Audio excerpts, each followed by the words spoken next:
I'm sitting up here thinking psychically, I want to put it out into the universe to like be able to like sit down and have like an interview with like people. Like I want to interview people who feel that they, like their voices are not being heard in the right way in the queer community. I want to, and I think that it could provide an opportunity because I think that this platform is capable of not only helping trans people to heal, LGBT people to heal, but also to help like heterosexual cis identified people to heal. Like I definitely think we have the potential to heal beings outside of the queer community. Cause, lay lim lay lur, purpleness, wholeness is not just about it's not just about trans people. It's not just about cis people. I mean, it's not just about, us. What do you want? You want some attention, girl? What is you giving, girl? All right, chill. Now go over there. So it's not just about us. It's about community in general. So like I really would be interested in like that's what I would like to see. Hey, Anandia, hey, Purple Prodigy.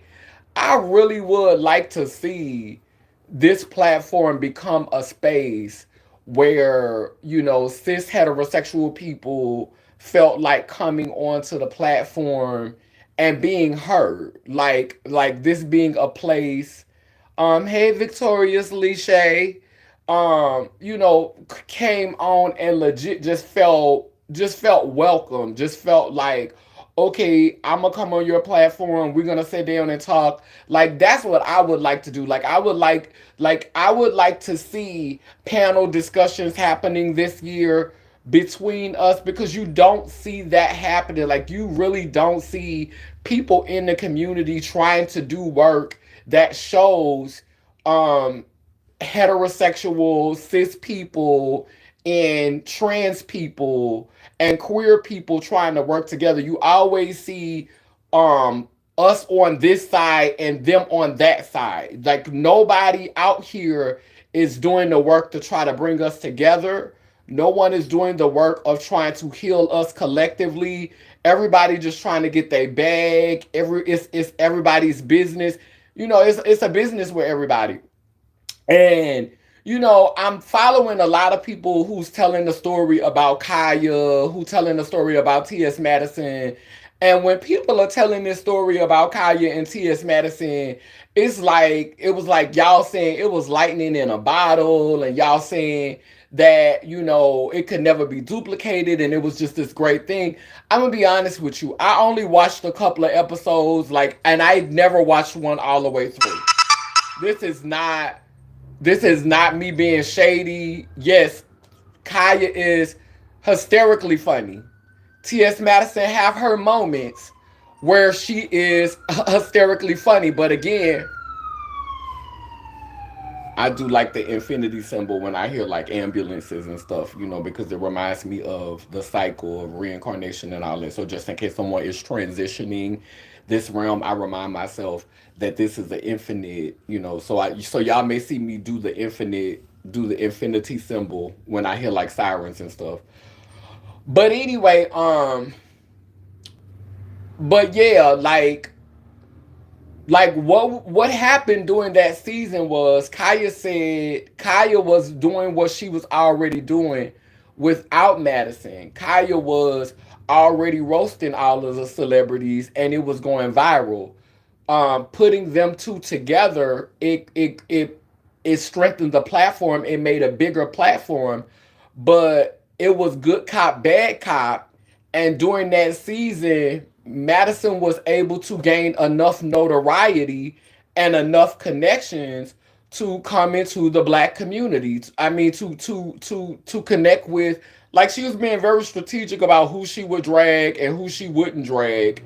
And Khia was not. Khia is the same person that she is now. The same person that y'all call self-sabotaging. That was the same person that she was back then. She didn't have a she didn't have picks and chooses on who could get it. Everybody could get it. Everybody could get it. And that's the thing, like that it may be self-sabotaging, but it is integrity. I'm not going to not get you together because I'm worried about how this is going to affect me. I'm not going to not say what I feel is the truth. I'm not going to not call this out. I'm not going to not poke fun at you because I'm worried about how this is going to affect me in the long run. All of y'all could get it. And y'all call that self-sabotaging. I call it integrity. Bitch, if I'ma roast you, I'ma roast you too. None of y'all are above it. For me, that's integrity. But y'all say it's self-sabotaging, but whatever. And the whole while, Madison was being strategic. And Madison was like, I'm not going to talk about this person or this person because I may want to collaborate with this person. I may want to do business with this person. But you were party to it. And like you created the platform for the reads to go forth. It was your platform, it was your house. You created the space for it knowing what this lady gave. So really, honestly and truly, in reality, there was no good cop and bad cop. It was both bad cops. One person was just very strategic. One person was just very strategic. One person was like, I'm gonna do what I do at home here. And a lot of people say her and Madison weren't real friends. It was business the whole time. But I do think that if Madison would have been happy with it staying like it was, I think eventually her and Khia would have become real friends. But I don't think that they were meant to be real friends because they enabled toxicity within one another. It's been very difficult for growth to happen with them separated from each other. So I don't think that while it would have been fabulously entertaining for a large audience of people, I just don't think that it would have done good for us as a collective consciousness because it was a space that enabled toxic behavior. It was a space that encouraged it. It's kind of like if I like to smoke rocks and I'm hanging with people who smoke rocks, am I ever gonna stop smoking them? If I like to eat unhealthy and I'm always eating unhealthy food, and all of my friends eat unhealthy, am I ever gonna stop eating unhealthy? If I am trying to transition out of doing escort work and all of my girlfriends do escort work, am I going to stop doing escort work? And so when you have someone who is enabling you to do behaviors that you're trying to transition from, although you may have a support group and you may feel supported, is that for the best? So I think that the fallout was necessary, not just for them, but for all of us who were impacted by that era. But I definitely would like to sit down and have a talk with Khia. I would like to have a talk with a lot of cis heterosexual people who we say are transphobic, who we say are homophobic. I would definitely like to have them to come on my platform. Like, that's where I want to see the nation go. I want to see Laylim Layler Nation having panel discussions with members of the queer community, members of the trans community, and members of the heterosexual community. Because at the end of the day, before I am a member of the LGBT community, I identify with womanhood. I am of womankind. I may not be a biological female, but I am a part of womankind. I am of the womankind. You know how you got mankind, womankind, a kind of woman. So before I identify with the LGBTQ, I identify with womankind because I share so many communal spaces with womankind. You understand what I'm saying? Before I identify with the LGBTQ, I identify with this melanin. I identify with this negritude. And so I think that there needs to be spaces for beings who have negritude and who identify with womankind, no matter what side of the fence you're on, no matter how your journey started, how your journey ended, if you're falling in the middle, there needs to be a space where we can collectively meet on a common ground and we can build together and we can heal together because no one is doing that work. That work is not happening. You see black trans women who either pander to cis women. Some of our elders, they pander to cis women. Y'all use Father God, King Jesus, and y'all bring us up under this slave trope. I will never be a black woman. The black woman is the blueprint. No, intersex people are the blueprint. Whole beings are the blueprint. The first beings I personally feel were whole. I believe that they had both, and I believe that that being was able to impregnate itself. And I think that a split happened, and then you got females and you got males. But I think that the blueprint being was an intersex being. I think that the first beings were whole. So, a lot of times you hear females say, well, it all goes back to the black woman. But personally, for me, I believe that the first being probably looked more female than male. Obviously, if you got breast, if you got hips, you're going to clearly look more female than male. I think that female is definitely the dominant aesthetic on a intersex person. I think that female anatomy is going to be the dominant aesthetic on an intersex being. Okay? On an intersex being that is capable of producing life on its own. And I think that because we're not having these conversations, it creates this dynamic of who came first, the chicken or the egg. The chicken had the egg inside of it. The egg was always there. You just couldn't see the egg because it was still in the chicken.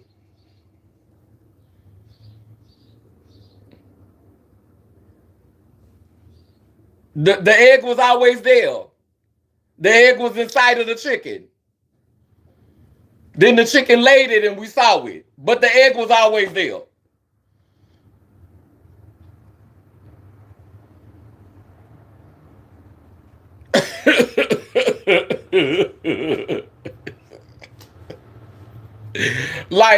So I really definitely, femininity is the dominant nature of Nubian beings. Right. We're not meant to be, hey Sophie, we're not like we're meant to be, we're meant to lean more towards a matriarch.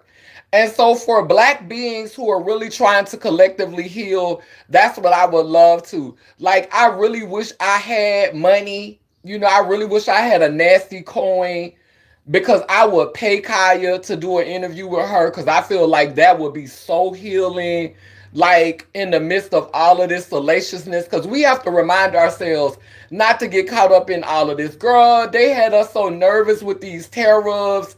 Like the prices have just went up. They literally playing with us. Ain't no food disappearing from off the shelves. They lied and told us. They came on the internet and said food about to start disappearing from off the shelves. Y'all, the boats ain't out there, the trucks ain't out there, ain't nothing out there. And what they did was they made a lot of people run to the store and start spending money that they didn't even need to spend. This is the season that we're moving into. People don't care about you. People don't care about you. People don't care about you. People are lying on TikTok. They got people out here lying for views and lying for attention. They said that the shelves was about to end up naked, wasn't gonna be no food. People who remember it actually happening for COVID, they run into the store buying food, buying food, buying food, buying food, and the shelves never did go empty. Only thing that really happened was the prices went up on everything. Got you scared, and the shelves ain't been naked yet. Ain't nothing happened but the prices that went up. Then this the thing that gagged me. People say, people say, oh, a loaf of bread so high, eggs is so high, everything's so high, everything's so expensive. But then y'all turn around and y'all spend $1,000 to go and see a billionaire. Y'all spend $1,000, and this is no tea, no shade to Beyonce. Y'all go and spend $1,000 to see Beyonce, and then once she bring Blue and Remy on the stage, y'all good. Girl, Blue come out there, do a little step, bitch. Blue come out there and give y'all one, girl. Blue come out there and give y'all a 1-2. Girl, Remy do a nasty old. Girl, Remy do a nasty old lip sync, girl. Girl, Remy be standing by her mama, girl. The little girl, she do a nasty old. And she waving y'all, and bitch, y'all good. But just 2 minutes ago, y'all was complaining about a loaf of bread. Y'all was complaining about gas prices. Nah, Remy and Blue came on stage and Remy said, and I mean Blue said, and bitch then Remy said, I don't know if she was really singing. I don't know if she was really saying the words, but I know she was moving her lips.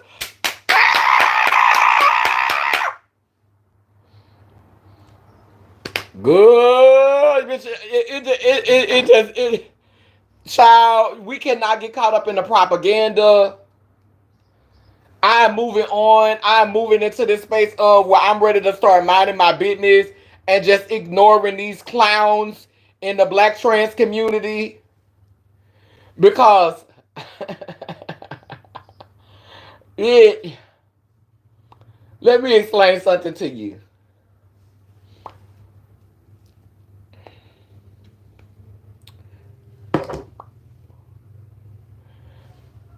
You see this woman? This woman always on the internet bragging about how much money she got. But baby, this girl is uploading every YouTube video, every Instagram video she could upload to try to make sure them mortgages get paid. Because at this point, you got to pay your mortgage, you got to pay lawyers, you got to pay attorney fees, you got to pay insurance, you got to pay, bitch, you got so many bills.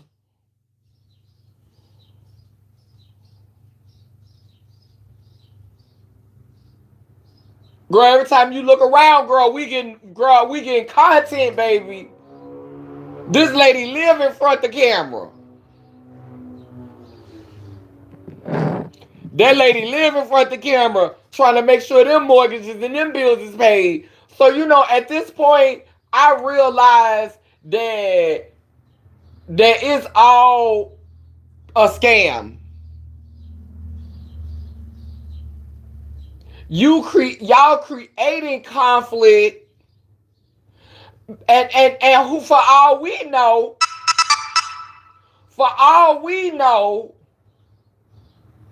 I don't want to believe that Khia had something to do with it, But I do know for a fact that with the next caller, with the next caller thing that's going on, with the next caller situation, the next caller song is supposed to be being released next month in a movie, and I know that she's a part of the movie. She's a part of the movie that's being released next month, and maybe all of this shenanigans waking back up with them two is because we need this to promote the movie that's coming out during Pride season. Because she did spill a little bit too much tea when she said that she had to approve the money. Now you're not controlling her bag or stopping her bag, but you gave approval over the funds because the movie is coming out next month.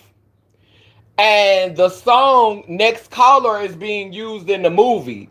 So I'm assuming,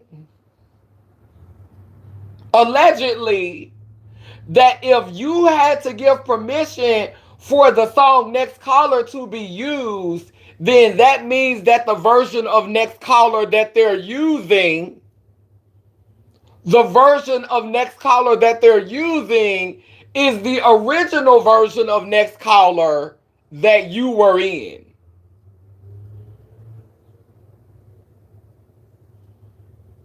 So I think that's going to be a gag, that you're going to be in the movie and you're going to be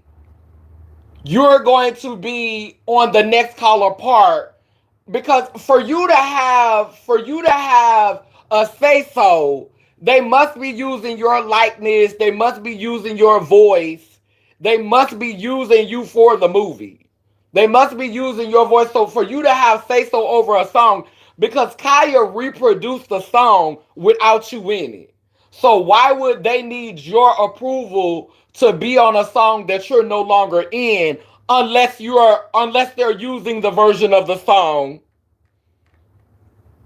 that you are in? Allegedly.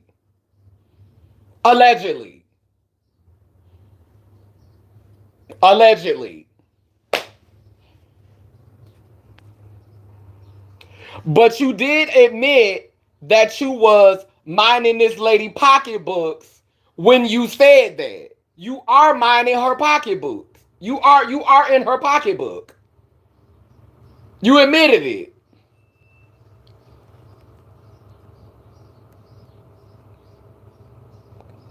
Matriarch is a home connection to source and the astral world. Food is unlimited.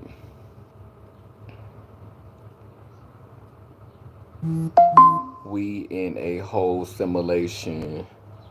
Their resources are unlimited, and they're fear mongering and playing with people's reactions and emotions. Exactly. Hi, Purple Nation. Yes, honey. I see the purple goddess up and through here. I see the purple goddess up and through here. Their money is unlimited. That's true. Anandia. Yes, the purple prodigy. They're experimenting with the people's emotional, energetic reactions as child. Uh, Manager Blue gonna wipe the floor and get to business. Cutting up. They serving Timu concert. Hey, my purple goddess. Ignore the news. Remy is so cute. Girl, and see, this is what I think. They saying that the reason why they don't want to show the boy, they trying to say because of the autism or something like that. But I think the reason why they don't show the boy It's for the same reason that you saw how Elon Musk little boy was with Donald Trump. Shh. You're not the fucking president. I think the boy give that tease. I think the boy gets it together. Cause it's Gemini's. Just like you could see that Rummy have the potential to get it together too. They Geminis. June 13th. That's the reckoning. Your 2-bit change is always going to be boring to you. I think that's the reason why we don't see that little boy. People talking about his autism or is something wrong with the children. No, it's something too right with the children. It's something a little bit too right. Y'all love to try to put that. Y'all love because people don't function like y'all. People brain don't like y'all. Y'all be saying, oh, a normal life, a normal this. People tired of that shit. These children coming here fed up. These children coming out the womb fed up with the nonsense and the tap dancing and the shenanigans. They coming out the womb fed up.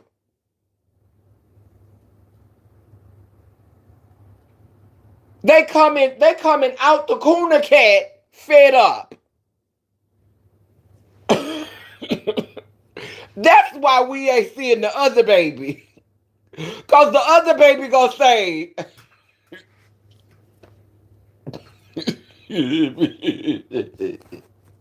is we gonna see some side eyes. We gonna see some girl, some Reese girl. And I'm not gonna lie, I would love to see it, girl. I would love to, because girl, I would just be sitting there just, oh, thank you, ancestors. Because what you think is crazy, what you think is thrown off, it simply means you just don't have the range to understand. A lot of you don't have the capacity to understand when you're in the presence of divinity. You will never understand the inner workings of the divine. The divine could be sitting before you looking like a bum. The divine could come to you in any shape, form. The divine could take on any shape, form. The divine does things to confuse you and to play with your mind because the divine has the time. It is infinite. It can give up this body and be reborn and go on to do something different. But the divine will sit and play in your face, looking throwed off, looking like. That's why I have the utmost respect for homeless people. I have the utmost respect for homeless people. I have the utmost respect for mentally challenged people. For people who process information differently. Sometimes I have to catch myself though. Because I know I'm being tested, but sometimes I have to catch myself because I slip into halfling mode. I slip into punk mode. And I get aggravated. But I have to pull myself out of that. But you know, when you hanging around halflings and punkettes all the time, you slip into that lower vibrational thinking and you forget that this is a being that was sent to test you. I've had homeless people come up to me and say things to me, and bitch, I looked around and they had disappeared. Bitch, I've had homeless people, mentally, people who process, I've had them to come up and say things to me and disappear right after they fucking said it. Bitch, I looked all around, bitch, and couldn't find them nowhere.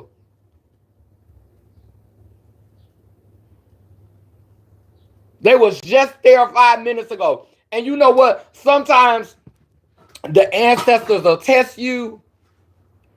And I done been in the store and like a homeless person will ask me for something. And I'd be like, child, I'd be saying some petty ass shit in my mind. I'd be saying some foolish ass shit in my mind. You know, just aggravated. Bitch, give me something. Bitch, I need, bitch, da da da, bitch, give me, bitch, what about me? You know, I'll be saying that in my mind. And then while I'm, you know, in the store, something will be done worked on my spirit. And I'll, you know, when I'm walking out the store, I'll have change and I'll be ready to give it to him. and they'll be then disappear. And I think that's more so to see what did you have the intention. Not necessarily you had to give them the money, but were you willing to do it? Were you willing to do that? So you don't always have to do it. You don't always have to make the transaction. But the fact is, did you wrestle in your mind and did you come to that place of let me go ahead and do this because it really, it really is change. It really is a small thing. And so like I've literally been in the store and I'm walking in the store and I'm like, I have those moments. I'm human. I'm in a human body. Bitch, you hoes always been.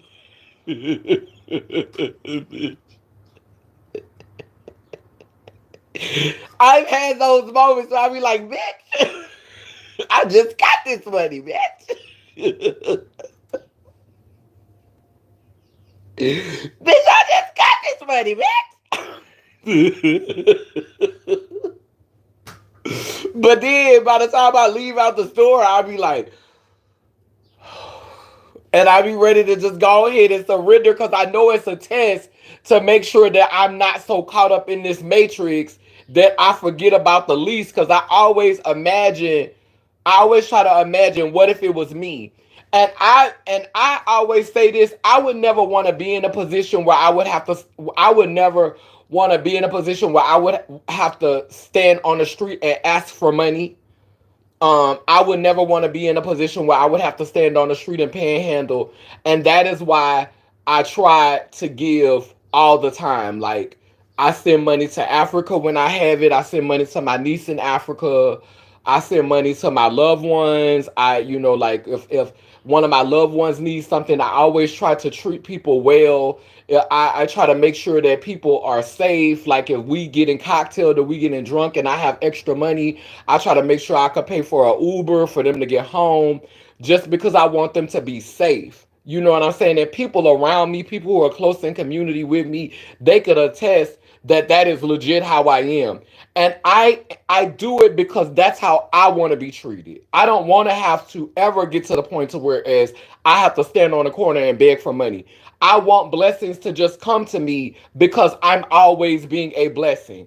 I don't ever want to get to the point to where I have to be out on the streets panhandling, begging for change. And that's why I'm always trying to share and give and be thoughtful. I'm always trying to honor. Sometimes I even make sacrifices of money on my altar because I believe my ancestors on the other side, they want some change every now and then. And some people use the fake voodoo money to make their offerings. Not me. Girl, I keep some money on my altar so that when I pray, I can burn it because I feel like I'm sending that to my ancestors on the other side because I think they be wanting a little change too. When I drink alcohol, I pour out a glass before I drink any because I think they be wanting a little swig too. Like I think my ancestors be wanting to turn up. They be wanting to have a little money in their pocket. So I be like sending them some coins to the spirit world. I be sending them a little alcohol to the spirit world, and bitch, we turning up together, bitch.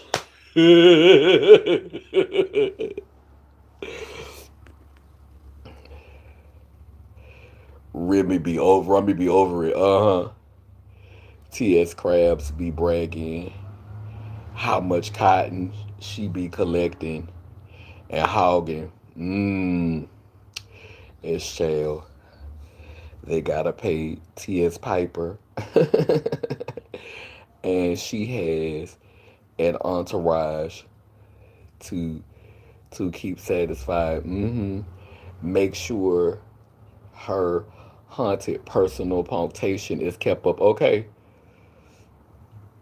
10K, 3K mortgages. Exactly. Baby, that's why, baby, when we see her going live all the time and we see her creating shenanigans, because that is what it's become on this plantation today. Like celebrities are so they're so desperate for attention, they don't care what kind of attention they're getting anymore. Bitch, they don't care if the attention is good or bad, girl. A lot of these celebrities, bitch, they don't care. Bitch, talk about them. Bitch, drag them. Bitch, they don't care, bitch. Long as while you talking about them, girl, you doing some clicks and views and bringing attention to them, girl. These celebrities have gotten shameless. Bitch, they will dig down in the trash can. They don't mind some drama, some shenanigans. They will take you to some lower vibrational, oh yes ma'am, quickly to stay relevant. I knew it was suspect when the shelves were all full. Playing in our face. Bitch, they raised the prices. They raised the prices, and then the henny pennies. As soon as they said that the shelves was gonna be empty and it wasn't gonna be nothing in the store, bitch, the henny pennies who was watching the news, following every moment of the fake news, bitch, the henny pennies ran to the store and started shopping. You know this already, bitch. The sky is falling. The henny pennies, bitch. Cabinets was stocked, bitch. You better go ahead and put some money in the economy, baby. Meanwhile, the ones who have a few extra dollars and may not have no children and may not have, places where they gotta spend money because that's the rich auntie vibe. She ain't got no children, or he ain't got no children. He's the rich uncle vibes. In the gay community, you ain't really got no children. You might have your little dog you gotta take care of, but you have disposable income because you don't really have no direct family under your roof that you gotta take care of. They all getting ready to go to the Beyonce concert. No tea, no shade. And some of them have tap danced their way into a higher bracket because a lot of gay people, a lot of queer people, they feel like, I might be a punk, but look how successful I am. I might be a punk but look how successful I am. I might not be heterosexual and be married and have a normal life like everybody else, but look how successful I am. So you find that it's gatekeepers, gay people and lesbian people make some of the best gatekeepers because a lot of them are Christian and they're trying to make up for that guilt. They're trying to make up for that guilt from liking the scissor and go in the back door. So they gets up on this plantation and wants to be respected. And baby, they will give you uncle and auntie ruckus. TS publicity stunts are what we doing. She gave approval. She gave approval over them lemon pepper wings. Oh my God, it's got today. The shelves are always gonna be full at S Shell. Allegedly. TS allegedly. You know it, Anandia. I think in this situation, it's only because it impacted her bag. You think that's the reason why Khia spoke out? Or you think that's why TS said what she said? Purple Oracle, the boys in their punk P. The boy is their punk P protege. A TS Armageddon. They're they're too authentic for them. All their ticket money and not a piece of chicken or fish. Exactly. What's normal? Don't want to be normal. Exactly, because normal mean robot at this point. That's why they got irritated with Remy when she was being highly energetic and super excited on stage, right? Baby, could you imagine how them twins be reading behind the scenes at the house? How them twins be and see one thing, I'm a Gemini. And Purple Prodigy, you a Gemini. Is we got one twin that's laid back, that mind their business, just trying to chill out. But we got another twin that's a piece of work.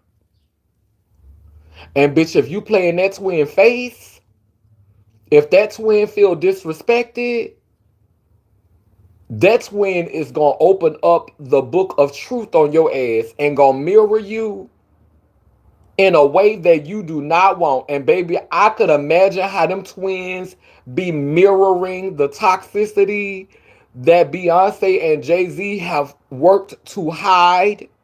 You know how when you go into church, they play this role when you know all of the dirt that be going on behind the scenes, but they perform like everything is perfect. Baby, them twins, they in that stage where they're mirroring what they see in the house. They're mirroring, they don't know how to perform yet. See, Blue had to get to the point to where she could perform. Blue now at that phase where Blue can perform. Where Blue can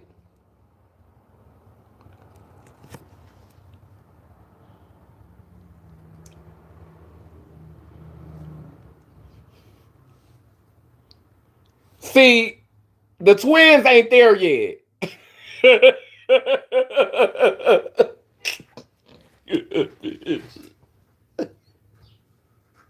The twins are not there yet. Bitch. They trying to get Rummy ready. But Rummy could do it for spells. Rummy like I be telling y'all. Girl, after 12 midnight, everything's turning into pumpkins and rats, bitch. The magic is done. I can only play y'all. I can only do this for so long, bitch. After 12 midnight, the magic is done, bitch. Pumpkins and rats. I came here in a carriage with a glass slipper on and a ball gown, but we leaving this bitch in rags, a pumpkin, and some rats. Bitch, I came here being pulled by 5 white horses in a beautiful pumpkin carriage, in a beautiful ball gown, bitch. But after a certain time, bitch, pumpkins, rats, cause bitch, the truth about to come out. So Remy can only do it for a certain amount of time, and then you're gonna get pumpkins and rats. You're going to get what it is, what it actually is. You threw this glamour and you made it last for a moment, but now you about to get these pumpkins and rats, bitch. Cause y'all playing in my face a little bit too long. So what Beyonce gives behind the scenes, what Jay-Z gives behind the scenes, what they only show to each other, what the grandma does, what you see behind the scenes, that's where those children are. That's where the son, that's where the little boy is, and that's where they at. That's why when people say, oh, why we don't get to see the children? Because right now, those children are not in a place where they're not going to be authentic, where they're not going to be honest, where they're going to perform. And you have to understand, in a home like that,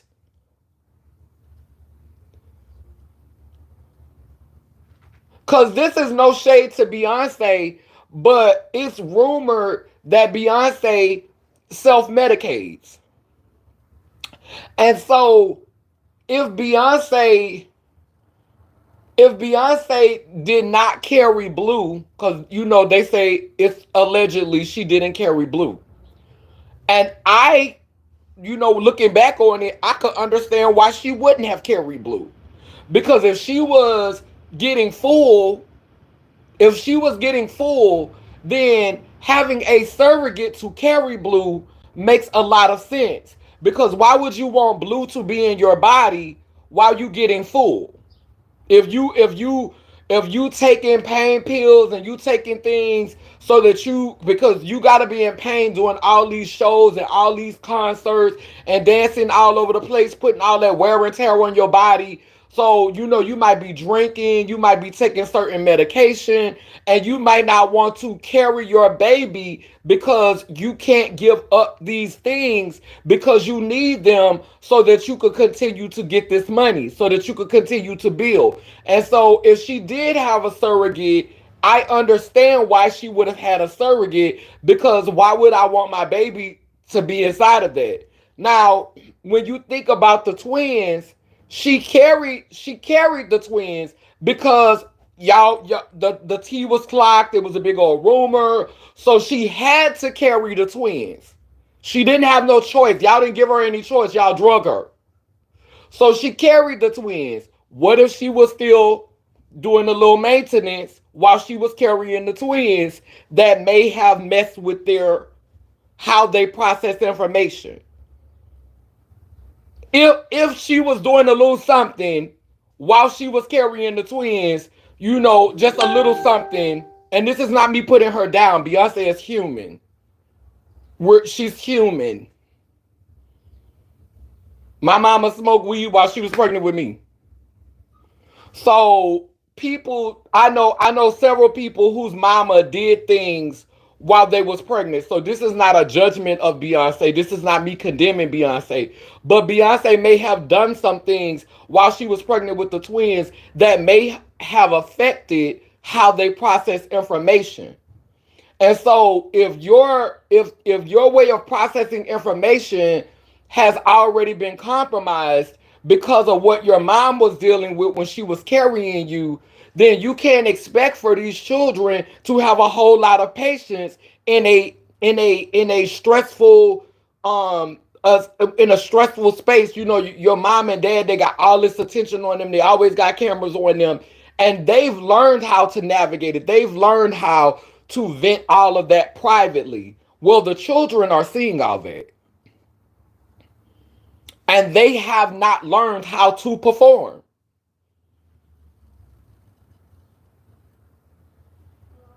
And they're processing information differently. So we cannot have these children in certain spaces because when they get triggered, they finna play the whole tape in front of everybody. And it is what it is.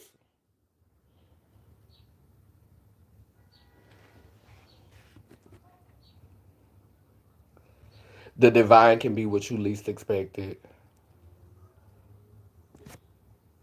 That's gonna be the pen.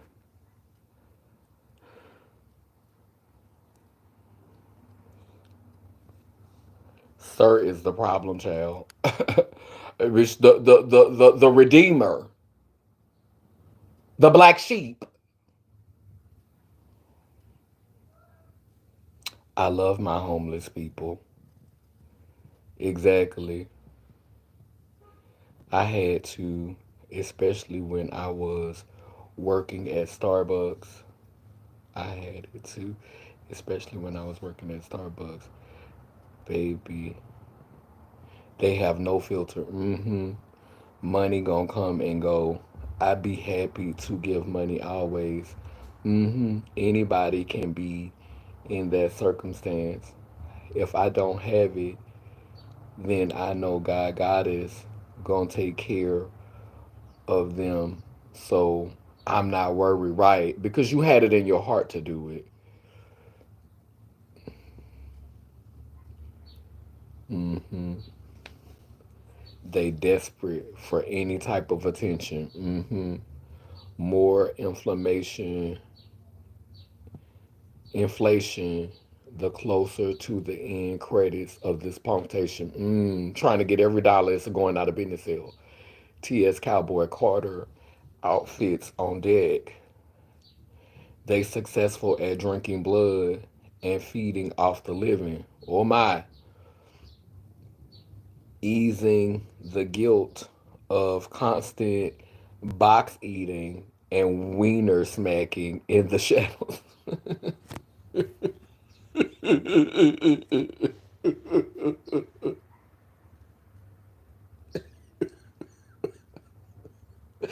Ooh, ooh, baby, when I tell you them gays and lesbians are, baby, that church guilt be done a number on them, honey. They will get up on this punctation. They will get up on this punctation, honey, and they will perform. They will perform better than the cis folks, honey, to ease their guilt, honey, of how many boxes they done gnawed on and how many wieners they done took in their back door, honey. And girl, I don't know what's wrong with my algorithm, When I got Butch Queens coming on my timeline talking about, girl, when I saw Butch Queens coming on my timeline talking about they don't dish for download trade, they just paint download trade. I'm like, what is this world coming to? When you literally got gay Butch Queens online, and it's always a light skinned one. You know, it's always a Latina that don't mind saying things like that. And no tea, no shade. I'm not, girl. I'm gonna go ahead and keep my mouth shut. I'm gonna go ahead and keep my mouth shut because I was about to say something that was gonna sound racial. That was gonna sound, but it's always the Latinas that don't mind saying they gonna paint trade. Where's the Latinas that will say it publicly? Bitch. They don't mind, bitch. Every time it come up on my feed, it's always a Latino one talking about something. You get what you get. Bitch, it's always one of them girls. Talk about painting the boys, girl. Did somebody, one person in the comment section said, not only do they paint the boys, talking about I'm not finna pass up on my burrito and my ice cream because you wanted to come play. And after I paint, I might leave a little smudge on the wall and mark my territory and let her know I was there. Girl, these butch queens done got the audacity to be talking about leaving smudges of paint on the wall in Trade House to let the girl know I was here.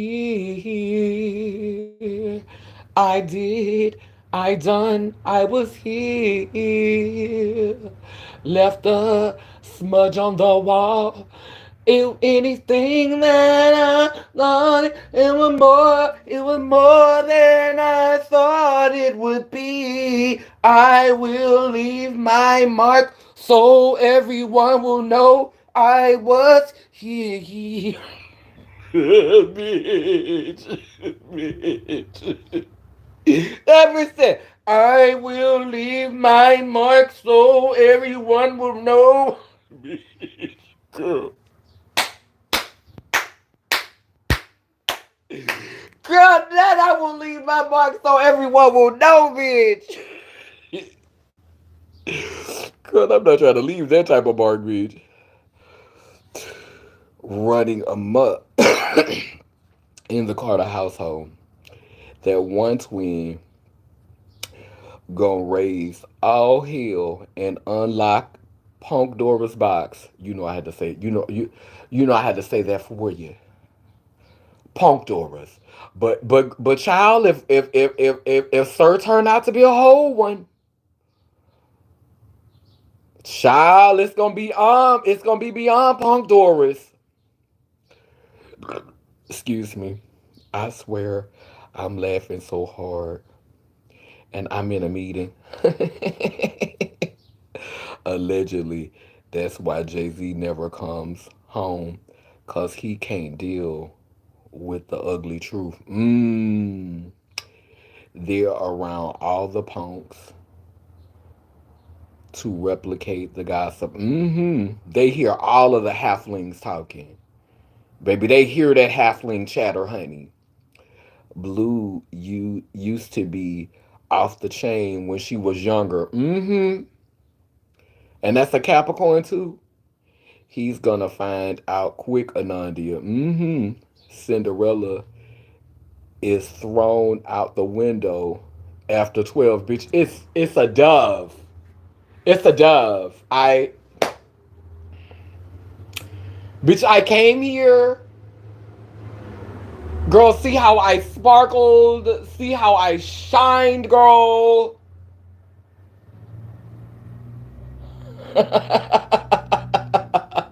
Bitch, see how I sparkle? See how I shine, girl? The belle of the ball.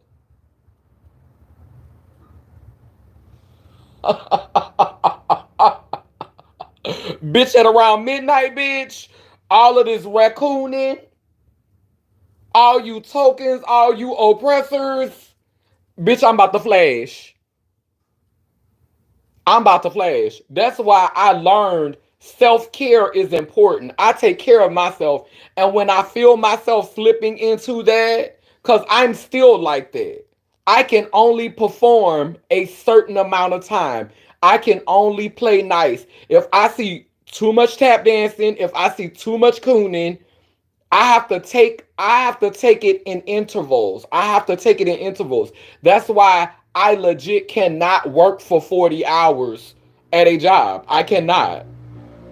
There are not any settings that I have seen where I could legit go in there and do it for 40 hours a week. Because if you play with me, if you give me any type of, you think you better than me because your hair is a different texture, because you lighter than me, you let any of that indoctrination that you done got into your mind that somehow you superior because I'm dark skinned, I got crooked teeth and I got a wide nose and I'm not college educated. If you think in your mind, I'm gonna be able to until about around midnight, I'm gonna be able to.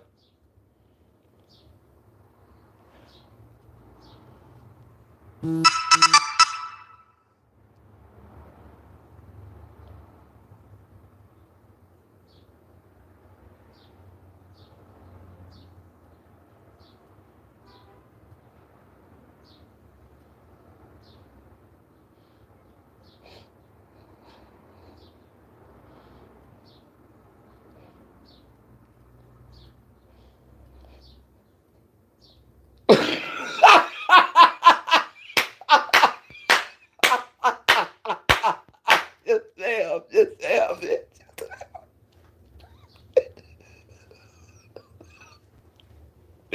Yes, ma'am, bitch. I don't know how other bitches do it. I cannot. I cannot. I cannot. I cannot, bitch. I cannot. I cannot, bitch. You is about to get it, bitch. And and because of my age now, I've gotten to the point to where I can at least hold it to send you an email. Cause I'm going to document the moment. You not just finna wear me out and I'm just gonna read you right on the spot. One thing that I did learn from the Matrix is a paper trail makes all the difference. So bitch, it's going to be an email. It's gonna be an email and people are gonna be CC'd in the email. Oh, I believe in a paper trail. You got to leave a paper trail when you up on the punctation. That's where a lot of people make mistakes, bitch. You don't create that paper trail. Oh, bitch, it's gonna be emails, bitch. Bitch, we not gonna be the only two that know what you did.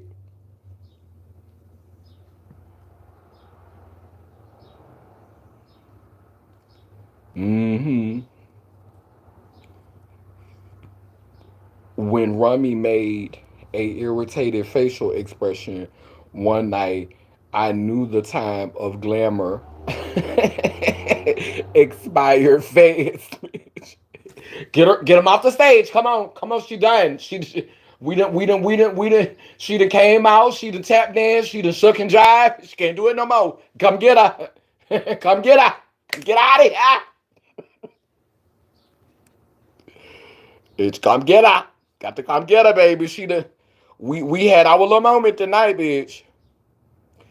Beyonce is deep under MK Puncture. TS last call. Blue was surrogated. I would not be surprised. I felt like Beyonce was artificially inseminated when she had the babies because no babies would enter that portal after the constant miscarriage she had. Allegedly.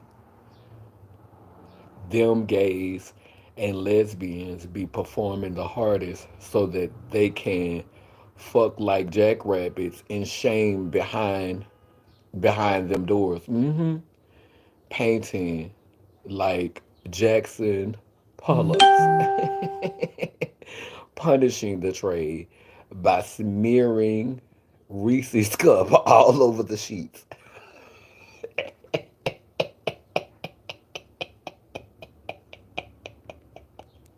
Ooh wee. It's just another muddy Monday. I wish it was Sunday. I think I ate that Sunday. I shouldn't I shouldn't have eat that Sunday. It's just another muddy Monday.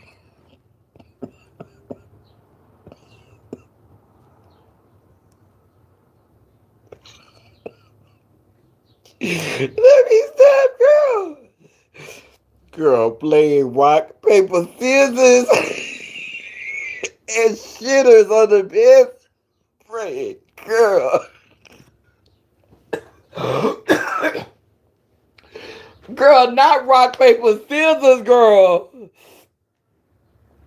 Girl, I'm done. Poke Dora's box. It's a chop.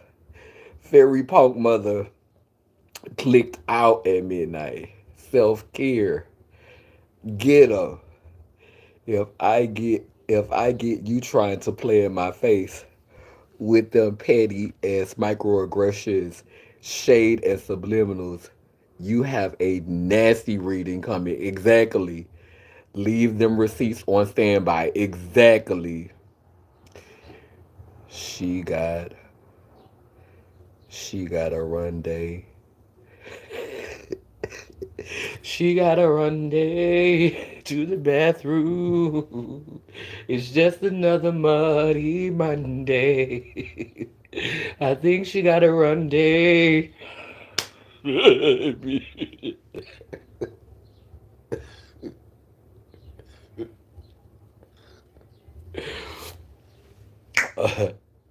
I think she got a run day. It's just another muddy Monday.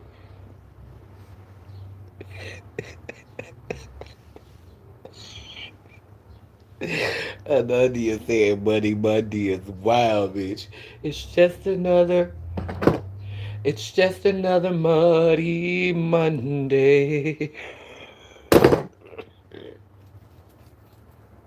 Yes, ma'am, girl. It's just another muddy Monday. Girl. Painting the town. Brown. And the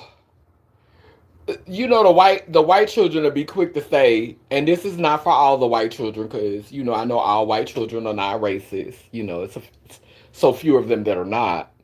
But girl, the white children love saying, telling brown people that they look like shit stains. But I'd be like, girl, you know what color shit turn when it dry out and it's depleted of nutrients.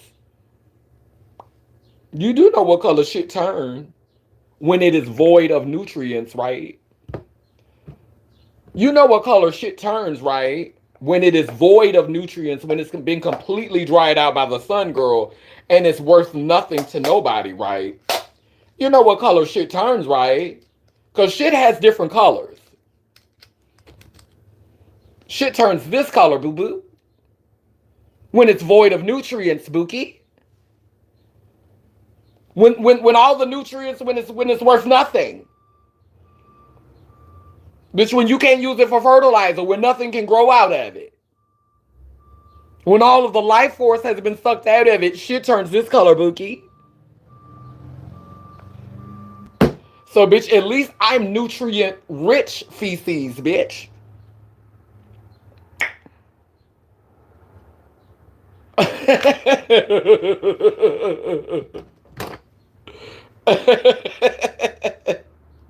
Bitch, I'm nutrient rich.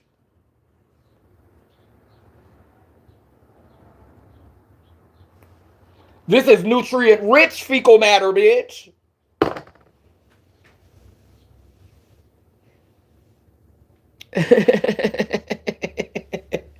White ghost. Baby, when feces is done, when feces, bitch, even the flies have moved on at this point, bitch. Even the flies have moved on, bitch. Bitch, the flies not even featuring you no more, girl. You done dried out too much, girl. The flies can't even get nothing from here, girl. You're done. You're finished. You're done. You are done, sis. But and I don't want to be too long on this live because the girl is feeling her bodily functions talking to her. The fly said, I'm all right. Let me, all right, let me in there. Right. It's nothing to see here.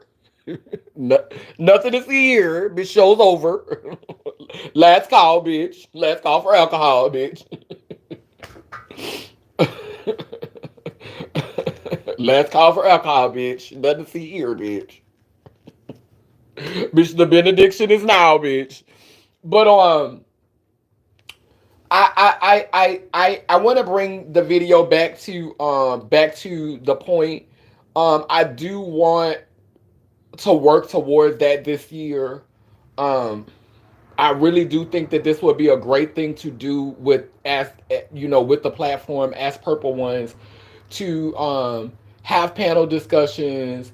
I definitely want to have. I want to work with some cisgender women this year. I want to work with some cis women this year. I think I'm gonna try to go up to Philly and do something with one of my sisters in Philly. So I think I'm gonna try to go and spend some time with her this summer. Like I might try to do that in July. But I definitely want to I want to expand the platform out. I think it's very important now to show that alliance and that work, with black heterosexual cis women, like to have that, cuz right now more than ever we need that. Like I do want to work with some gay men, but it's not really it's not pressing because gay men have always had access. Gay men have always had the opportunity, and what I find with a lot of them is that they are very much follow the leader. They give you a masculine aesthetic and a masculine look, but a lot of them are really really scared to go against the grain. A lot of them, they seek validation, and it's not just gay men, it's a lot of trans women who move like gay men. They literally, it's a lot of trans women who literally, they model themselves after gay men. Like they lean more to their fathers. And you have to understand, putting a wig on, putting the feminine clothes on, this is what the founding fathers did. The founding fathers wore tights, they wore heels, they wore blouses, they wore wigs, they wore powder makeup. The founding fathers did what the girls are doing now. A lot of the girls are just channeling the founding fathers with titties. A lot of the girls, it's just the founding fathers with titties. Like really just look at a lot of the girls. It's really the founding fathers with titties. And this is why every time I put on a straight wig, I always say in my founding father's wig, because a lot of the girls in our community are really legit channeling the founding fathers. It's no different. The dressing up, the makeup, the wigs, it's just founding father energy. And now y'all calling it trans woman, but you low key just a founding father. That's the reason why you give all that you give, because bitch, low key, you really just a founding father. You really just on some founding father type teas. And so I'm not actively reaching out to gay men because I think that gay men who are serious about building together, I think that they will make themselves known, and they will do that with not just lip service, but they will also do that with action and resources. Like gay men who really want to see collective healing and who really want to see that happen. And I miss Ashanti because Ashanti was somebody who was from New Orleans, and Ashanti was trans when we was younger, but Ashanti started living as a gay man. And Ashanti was one that always saw it for me. Like Ashanti would always comment publicly, and he would always say things like, some people don't get you. They think you trying to start a cult. they are nervous about what you're trying to do, but I see you and I get it. And Ashanti would message me behind the scenes, and Ashanti would help me get money. Ashanti would send me money. Like, I have several cash apps where Ashanti sent me like $100, $50. So like, this was not a gay male who was just, it was just lip service. It was literally a gay male who saw me. And unfortunately, Ashanti, like, I remember Ashanti sent me like $100 just out of the blue. And then a few months later, Ashanti had passed away. And I didn't even know Ashanti was gone because we had literally just talked like a couple of months prior. So like, people were saying RIP Ashanti on Facebook, and I was like, what? But as Ashanti was thriving and as Ashanti was flourishing, Ashanti like literally would reach out to me and just look out for me and just randomly just send me money. Like, I wouldn't have to ask Ashanti. Ashanti would just like call me and we'll be on the phone for hours. Like, and I miss that. And I know that there are beings out there who know better and who know this work needs to be supported, knows that trans women and cis women need to heal collectively, and gay men can find a better balance within that type of healing. Like, seeing trans women not be at odds with each other, seeing black trans women and black women create a space where they are legitimately healing collectively, that will create a different space for gay men, because unfortunately, we've been allowing gay men to lead us. We've been allowing, trans women have been allowing gay men to set the tone. Black women have been allowing gay men to set the tone because this is a patriarchy. We've all been taking our cues from gay men. And that needs to stop. Because all that's doing is helping to sustain the patriarchy. At some point, we have to stop taking our cues from gay men. As trans women, as cis women, we have to stop taking our cues from gay men. We have to stop taking our cues from beings who low-key see being femininity, being a woman, as either something unattainable. Because you were born with a penis, you see it as unattainable. So you double down on your manhood, or you see it as something beneath you because you pray to a deity that is masculine and viewed as a man. So either you look at connecting with womanhood in a pure, authentic way as something that is something I can never be that, I'll never be that. You've lost touch with your soul. You don't realize that this is the incarnation where you are living as a male, but you've been female before. Like, you don't have a connection with your spiritual mother. You don't have a connection with the divine feminine. You only have a connection with your physical mother.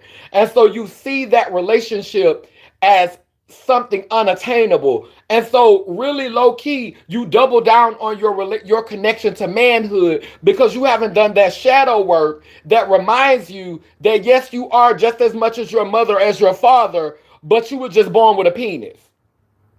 And so either you double down on the toxicity of trying to be loyal to manhood, or you think that they're beneath you. You think that they're not you. Like, it's a lot of gay men have this either or logic where I'll never be able to fully connect with that in a healthy way. So I'm just gonna focus on this connection to men. I'm just gonna focus on my relationships with men. I'm just gonna focus on that. And then you're validated by the punky archy religion. You're validated by that. Hey, 100% pure loved.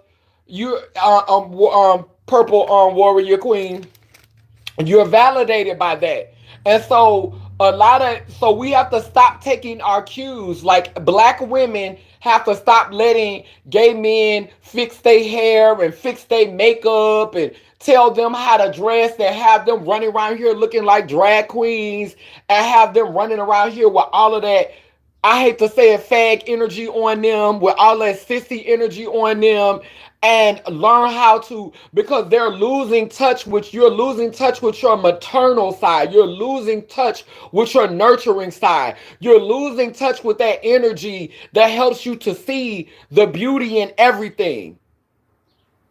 You're starting to look at this experience through a distorted lens, because gay men, although they are in touch with that side, it is so small, and a lot of it's not femininity. It's flamboyancy, it's vibrato, it's flaming faggotry. It is not femininity. And we've gotten to a place in society where we're confusing flamboyant faggotry with the divine feminine.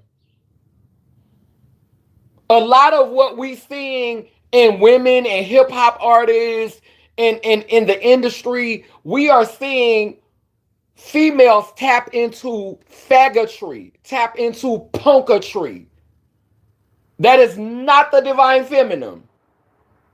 That is faggotry. That is punkatry. That is flamboyancy. That's a flamboyant faggotry, and and there's a place for everything. But baby, we don't always need to be in competition. We don't always need to be, oh, cause I'm shitting on these hoes, bitch, and bitch, these hoes can't take me, and all you niggas is my son. That's what gay men, a lot of them like. A lot of black gay men like the competition and the foot on my neck, and I'm shitting on these bitches, and these bitches can't take me, and these hoes can't sit with me, and bitch, I'm one, and bitch, you hoes can't take me because I'm getting money, and da da da da. It's faggotry. It's punkatry. It is not the divine feminine. Just because you born with a pussy don't mean you can't act like a big old fag. And so trans women and cis women have to stop taking their social cues from gay men if the goal is collective healing. We need spaces where we can be centered and where we can have a voice, a collective voice that has balance. It can be some of that energy. Some of that energy can be a part of the recipe, but that energy should not guide the space.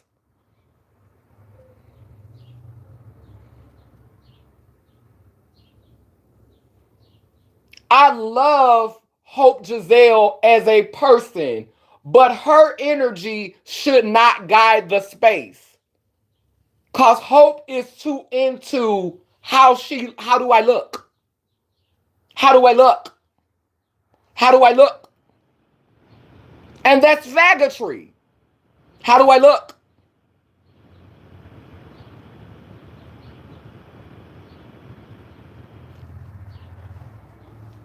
None of the iconic ballroom girls should be leading the space. None of the iconic pageant girls should be leading the conversation. I'm not saying you can't be at the table. You just should not be leading the conversation, because you are, how do I look? How do I look?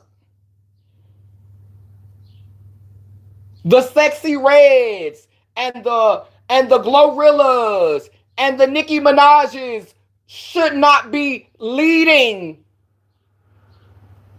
Yes, have your input. Yes, have your say. No, you should not be silenced. You should have a seat at the table, but you should not be leading the conversations.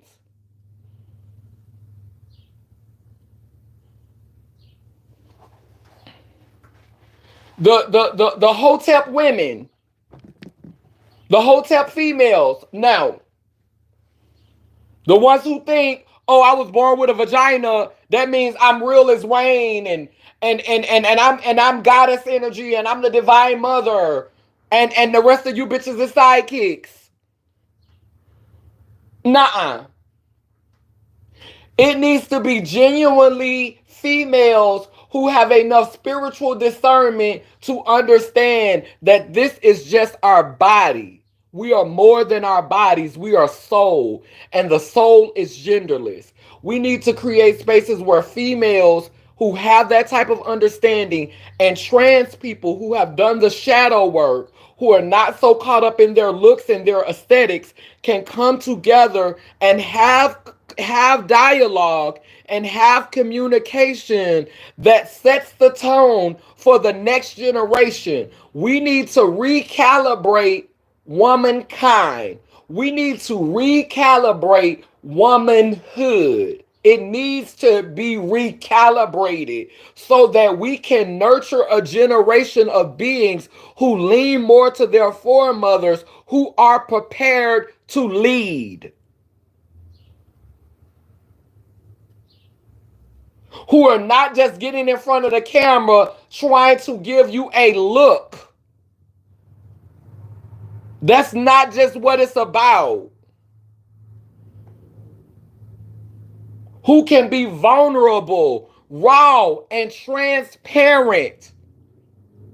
Because we always saying being a woman is not about wigs and makeup and hair, but I think cis women and trans women need to get that. We need more cis women and trans women that are not, that can strip down and speak from their soul and let their soul speak. Stop doing the Jezebel shit and let me hear your soul. Because when you do the Jezebel shit, you create the space for people like T.S. Madison to dominate. You create the space for people like Candace Owens to dominate.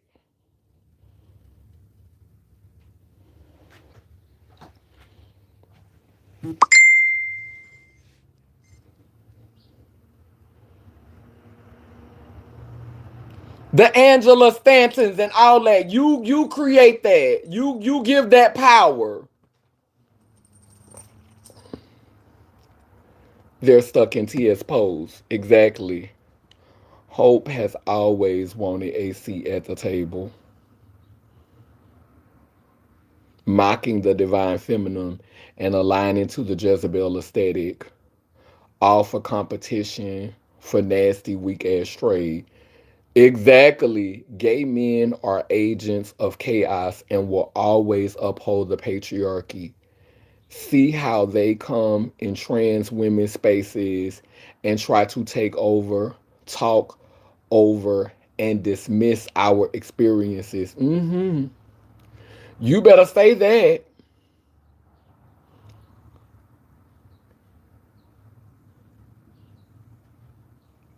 Always ask the ancestors for wisdom and discernment.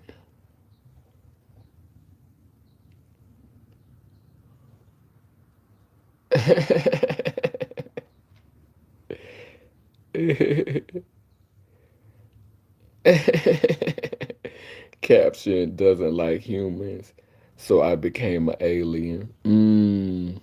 I knew something in the buttermilk wasn't right. Mm-hmm.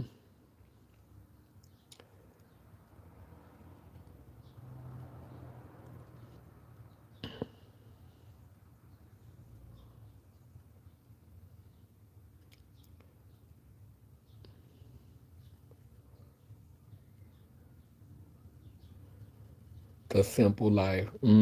Oh yes, honey. You felt that, huh?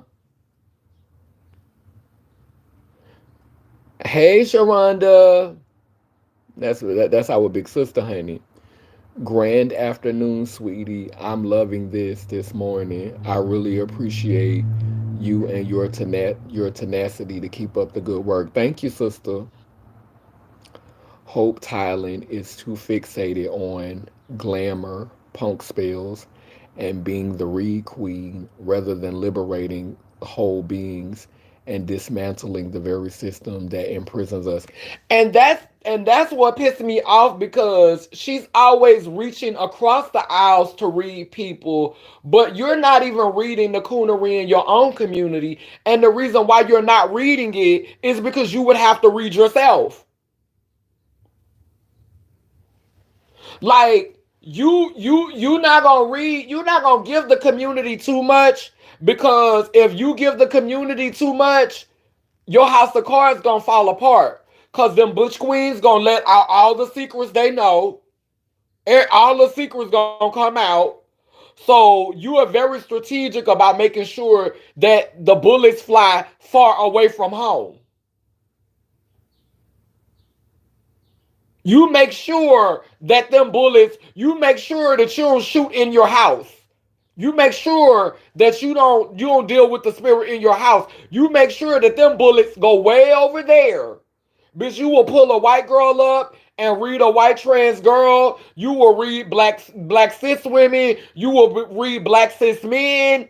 Baby, you gonna make sure that them bullets is way away from your house. But charity begins at home. And the work starts at home. Before I go over here and try to read black cis women, before I go over here and try to read black cis men, before I go over here and try to talk about Caucasian people and white people, bitch, no ma'am. I gotta talk about this fuckery that's going on right up under our roof, right in our yard.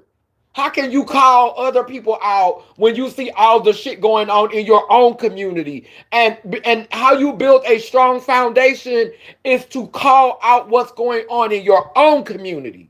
Then once you've done a good job of that and you've been consistent with that, then we could reach out. Then we could go across the aisle. But we need to collectively check every nook, cranny, crevice, everything up under our own roof.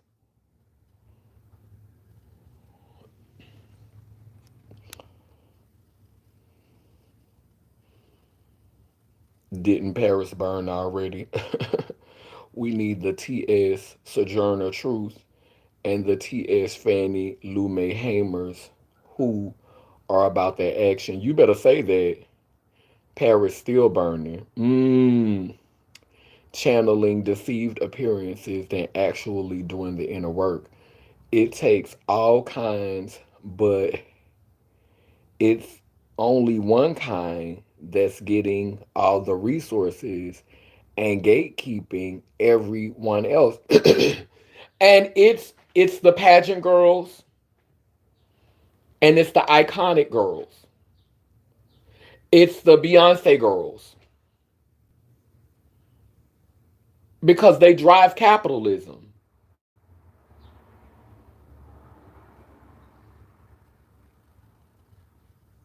And that's not for our healing. Either you gotta conform or you're not. And to me, that's a problem, because who are who are the ballroom girls? Who are the pageant girls? The Beyonce lookalikes? Who are they all taking their social cues from? Who is their main backers? Butch Queens.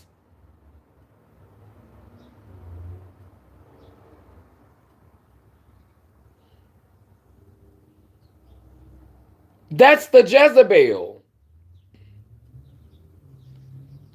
I don't mind a girl loving her looks. Bitch, I love being around pretty bitches. I love being around bitches who have invested in their transition. But that should never take up so much in your mind that you're looking down on a bitch like me. Ooh, girl, you need to get your teeth together. Girl, you need to put a lace front on, girl. Girl, why you don't want to wear no makeup? Girl, you should get you some facial film. Now, I'm not reading you. I'm not coming for you.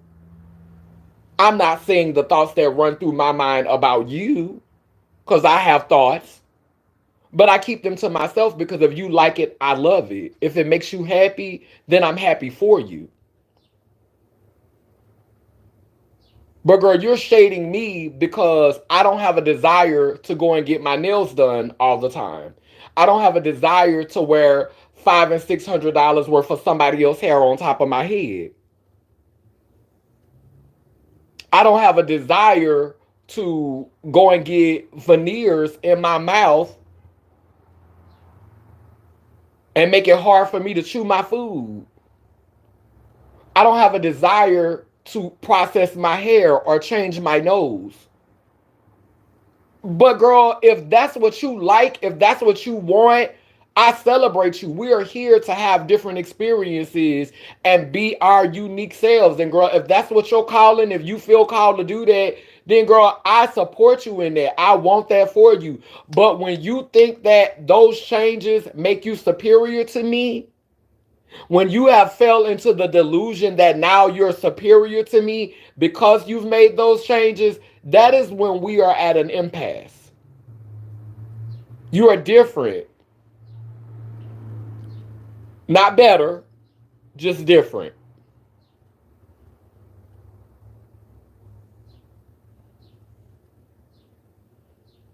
And a lot of y'all look at the world when y'all go through those changes. A lot of girls go through those changes, and unfortunately, you're not able to see the world in its many different facets. You're only because you've bought into that delusion. You've fully immersed yourself into that delusion. You think that the world only works one way. And so then you spew that logic onto everything. You think that you know how the world works, but you have to understand that you're attracting beings to you based on your experiences, your journey. You're attracting beings that are like you. And so you're seeing, like, a lot of us, we wonder why we're attracting fake motherfuckers all the time. Bitch, it's because you're fake. You're wondering why you're attracting unauthentic people and you can't trust nobody. It's because you're not to be trusted, bitch. Do some self inventory. When motherfuckers say I don't trust nobody, bitch, I don't trust none of you hoes, bitch, I don't trust nobody, bitch, I'm side eyeing you. I might not say nothing, but bitch, I side eye bitches who don't trust nobody. Cause bitch, that means you're not to be trusted. You're telling on yourself. Cause if you can't trust nobody, that means you're untrustworthy. If you think everybody cutthroat and you think everybody out to get you and you think everybody an opportunist, that's because you are, bitch.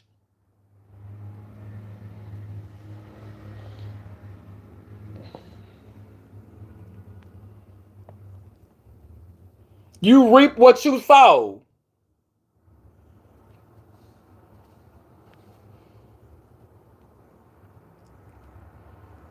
It's too much knock off weak punk feminines and not enough dark feminine that stands on business. You better say that.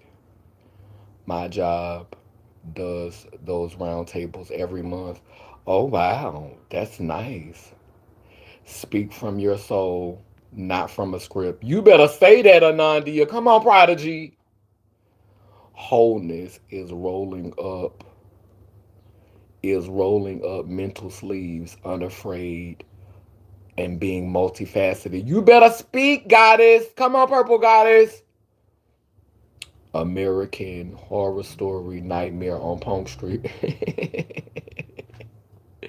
Parakeeting white supremacist sentiments while black isn't prolific. You better say that, General. Warrior Queen General, you better speak. Heavy on the parakeeting at 100% pure love. Mm. Clean your own house before you try to redecorate someone else's. Now we're going to take a little time with that one. Clean your own house before you try to redecorate somebody else's. And see, that's why they don't center the nation work. Because that's what we're about. Girl, I look like a fool calling out cis people all the time and calling out white people all the time when I'm looking at all of these inconsistencies and all of this foolishness going on under the group the label that I've been given. I look like a fool. And don't get me wrong, I don't hate Hope by any means. I don't hate her. That's why I always say what I say. That's why I speak on her all the time. Because it's like watching a football game and the motherfuckers you rooting for fucking up. That's how I feel with Hope. It's like, damn, bitch, I wish you would have done this. But it's your life. You gotta do what you gotta do with it. But every time you always get disappointed.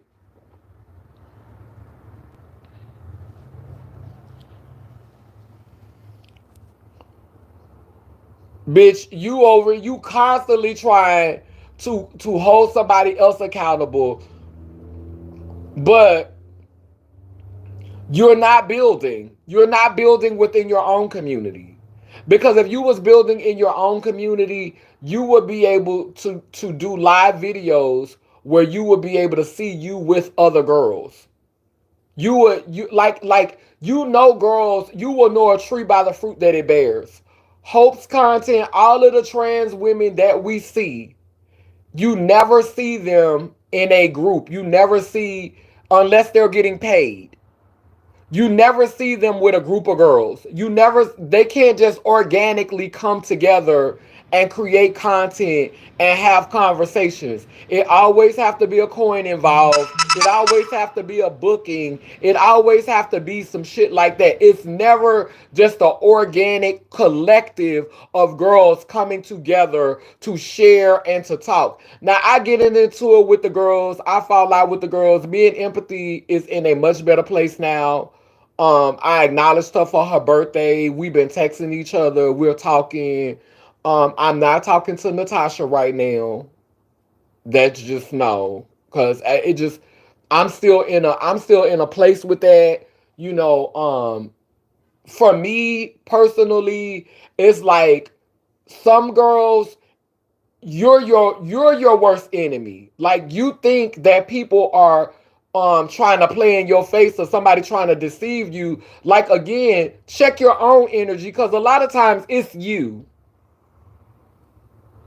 Like I'm very transparent about what I want, what I hope for, what I'm gonna need in return. Like I'm very transparent about that. I'm not sneaky and deceptive. Bitch, I'm gonna tell you what my agenda is. And I think that bothers people that I'm so transparent. I'm very transparent. Okay, so if you want to do this, then I need this. And if we're going to do it like this, then, bitch, this is what I'm expecting. I don't do all of that beat around the bush, bitch. I'm going to tell you what it is. And girls are shocked because they're not used to that type of transparency. I don't play mind games. This is what it is. This is what I want. You fucking with it or not.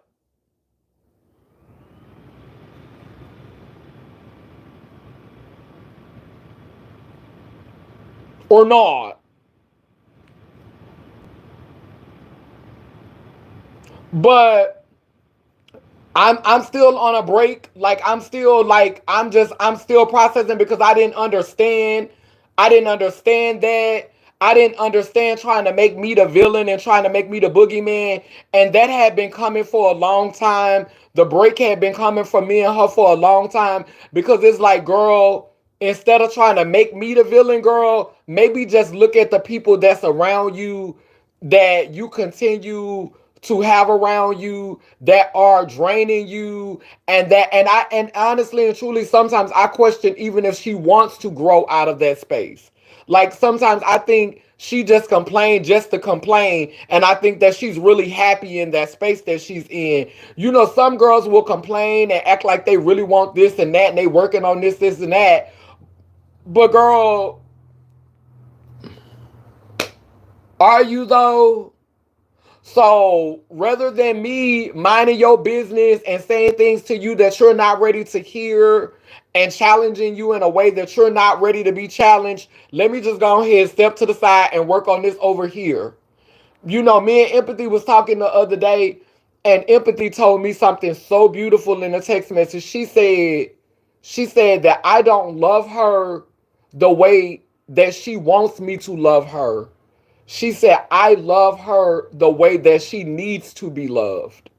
And that is a beautiful thing that you understand that, girl, I'm not gonna be the friend that's gonna lie to you. I'm not gonna be the friend that's gonna pat you on the back when you doing some dumb shit. Cause that's not the kind of friends I want. That's not the kind of sisterhood I want. That's not the kind of community I want. But I do want you to be able to talk to me with respect. It's okay for you to check me and call me in, but bitch, don't get beside yourself. Don't talk to me like I'm your fucking child.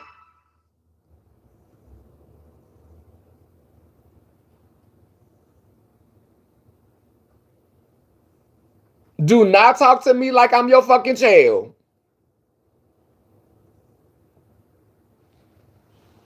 And that is a problem for me. Like you can lovingly call somebody in. Sometimes people can't handle that. Sometimes people take issue with that. But a lot of people will say, "Oh, you want yes men around you. You want people around you that always agree with you." No, I don't. Me and 100% pure love don't always agree in these comments. But we grown ass fucking women. We grown ass fucking beings. Anadia gonna say what's on her fucking mind. S child number 5 gonna say what's on her mind.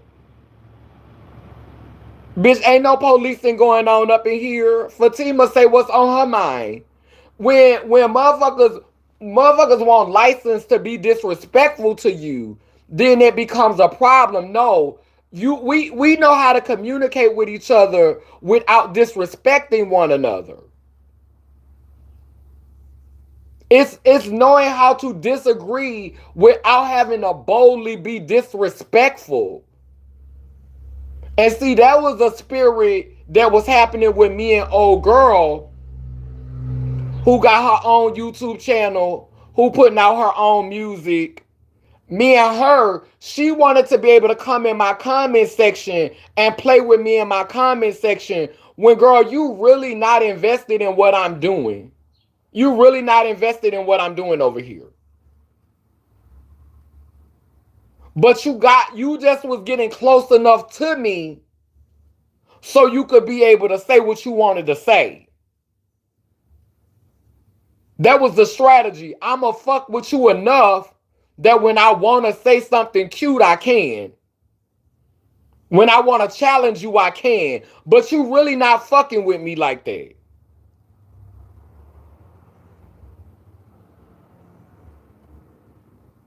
Then you can always tell, because girls are trying to compare the work that they doing to the work that I'm doing.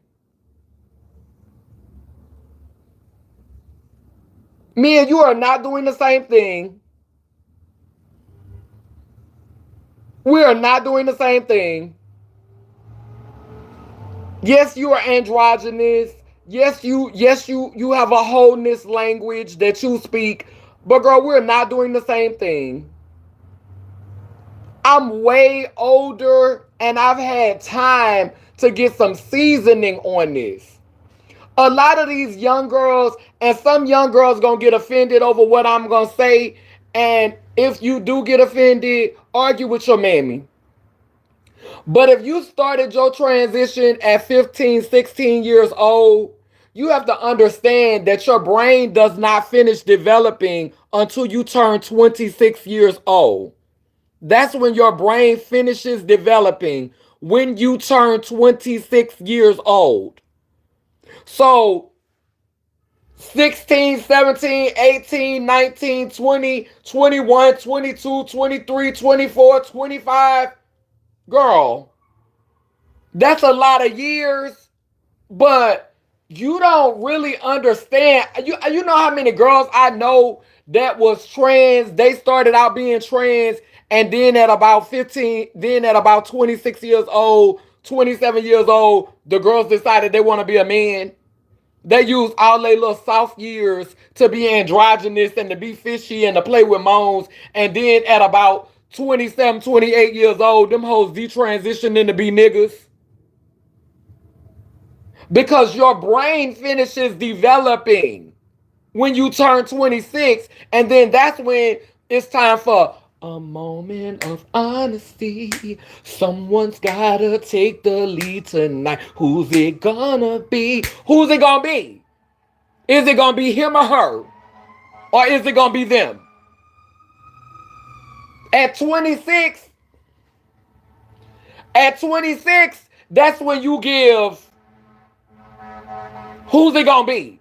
What's it gonna be? Cause I can't pretend.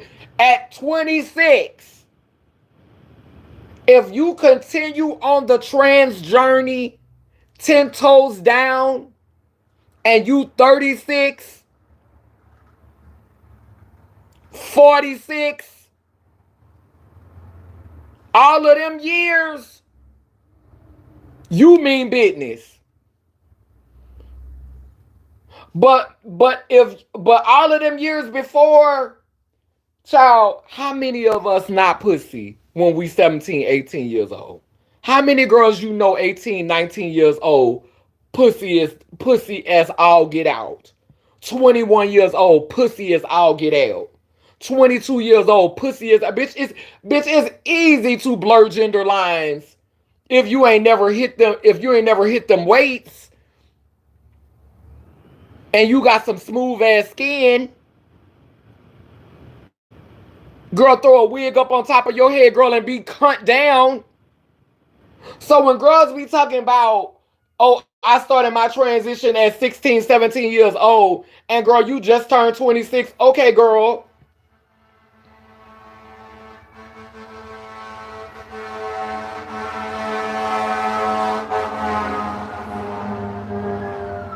Yeah, okay, girl.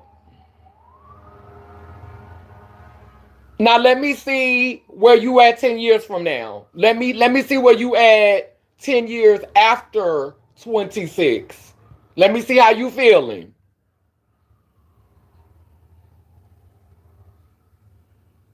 Let me see where you at 20 years after 26.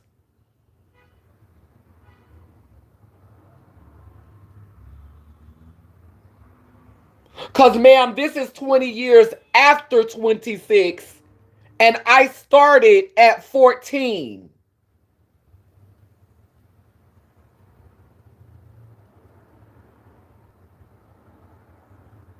So when you compare yourself to me, that shows how egotistical you are. You don't even have enough respect not to compare yourself to a girl that have 30 plus years of living in her truth. Not 30 years in stealth,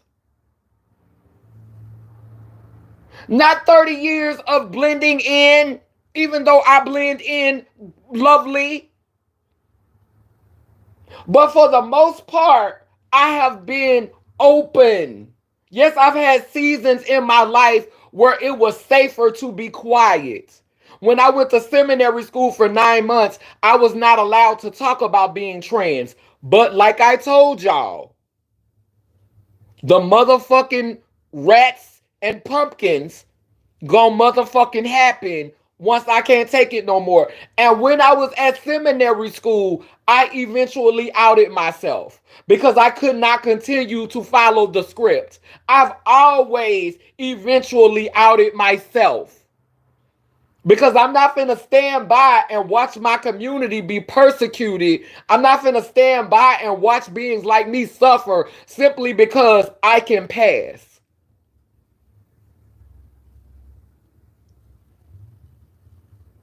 It's girls who have never been in a situation where they were in spaces where some of us, you've always known the T. Yeah, girl, you pretty. Yeah, you's a pretty girl. Girl, you is beautiful, girl, but we knew what you was a block away, girl. We saw that T coming.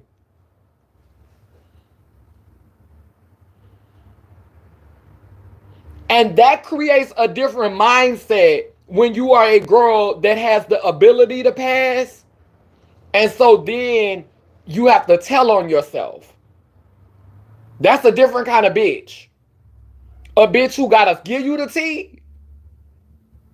And she chooses to put herself in harm's way to protect others.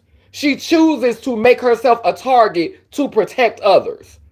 She chooses to funnel some of that heat off of you and bring that heat on her to protect others. Bitch, that's altruism at its finest. And some of you girls don't know what it's like to be altruistic because you've never had the option of having to disclose your tea. They always knew.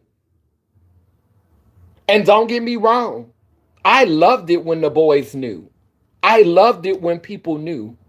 When I got my orchiectomy and I went through this season where they really, like, I was able to pass before I had my orchiectomy. I had moments where people didn't know before I had my orchiectomy.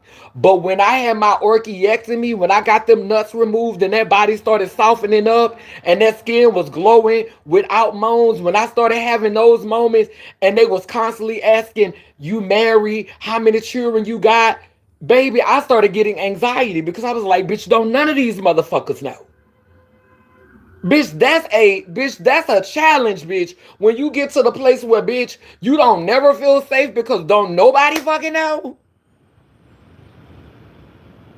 Bitch, everybody in the room, bitch, and bitch, you just, bitch, I used to be in heterosexual churches and I used to want to shout and I used to want to scream and I used to be feeling the spirit and I used to want to scream and holler and shout, but because my voice is heavy, I would not because I didn't want to get clocked.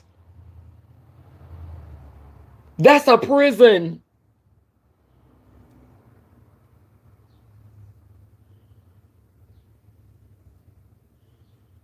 Bitch, I'm in the church. I have to quench the spirit because I ain't want to get clocked.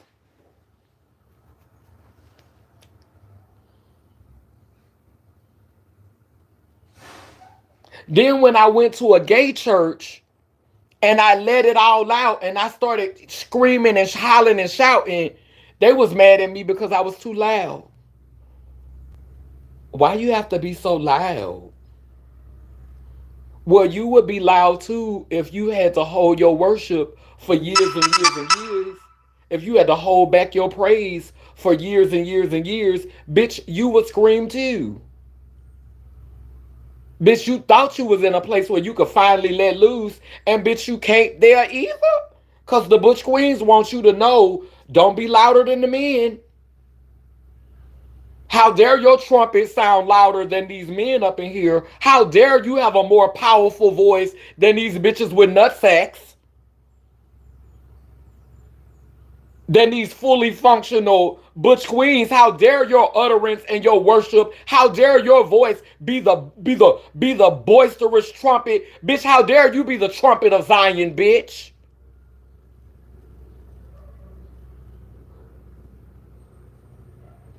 That's why I'm glad I never had my voice altered. Because my voice is powerful. Ma'am, I done been on the mic speaking in a room full of 300 and 400 people, and the mic went out and you still heard me in the back of the room. Bitch, I will never have anything done to my voice. Before we were flesh, we were sound.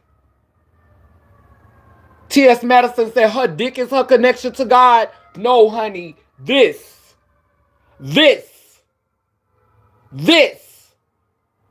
Before we were flesh, we were sound. And everything starts from the deep. Everything else bounces off of the deep.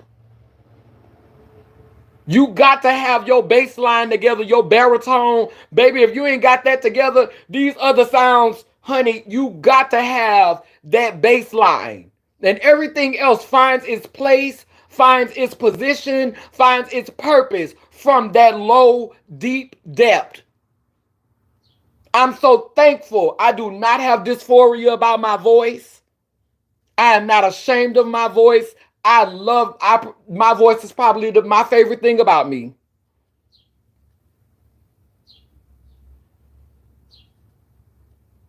And it took me a long time to get there.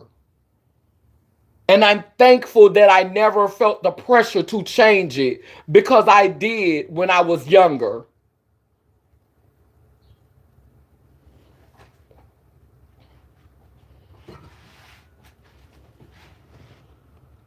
Bitch, my voice is powerful. And bitch, I will never let a Decepticon trick me out of that.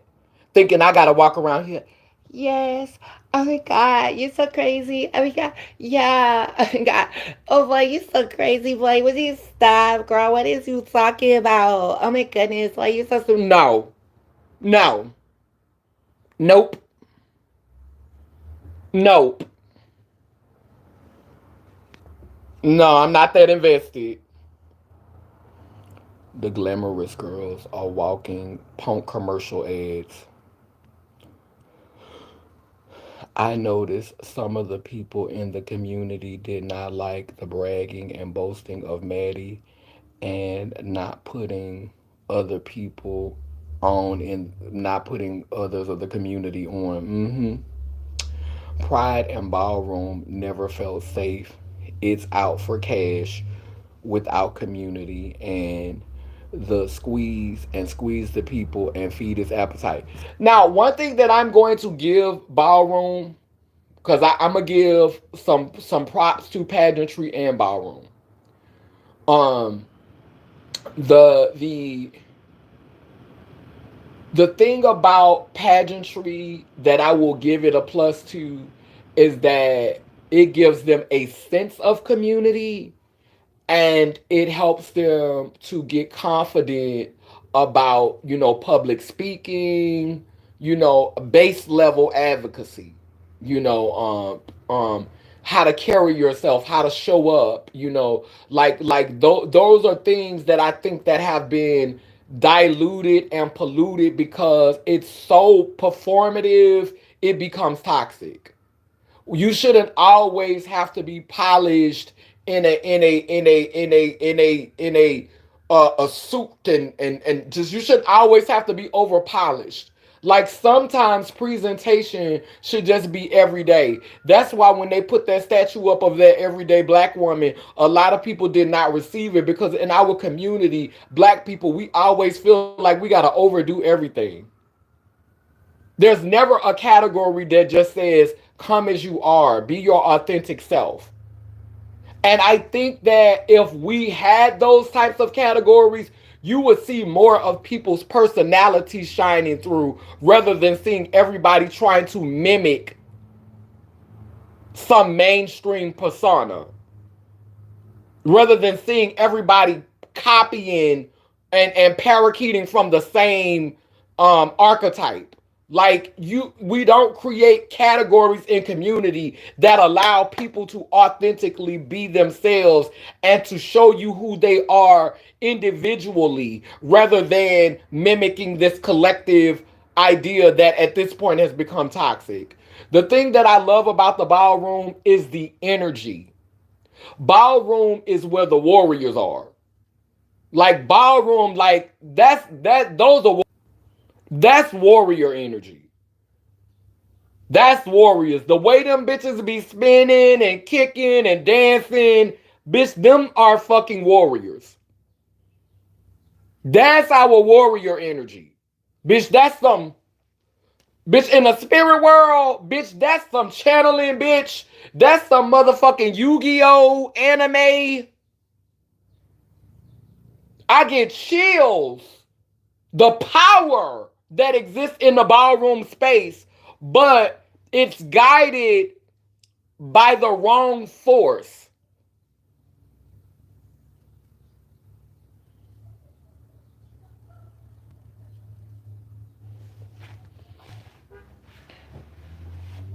And that's my issue with ballroom and pageantry. I could see the pluses. I could see the pluses in both of them, but they are guided as a whole by the wrong force. And that's why I said we have to stop taking our social cues from butch queens who are benefiting from things the way they are. We have to be strong enough to say, no, we're losing touch with our maternal, with that nurturing force, with that force that is able to see beyond what's in front of us. We're losing touch with our third eye, and we're becoming so caught up in this physical matrix, and we're choosing people to lead us from that space with that intention. And that is not how you build collectively. That is not how you restore collective community. It's not. And it's a chop for me.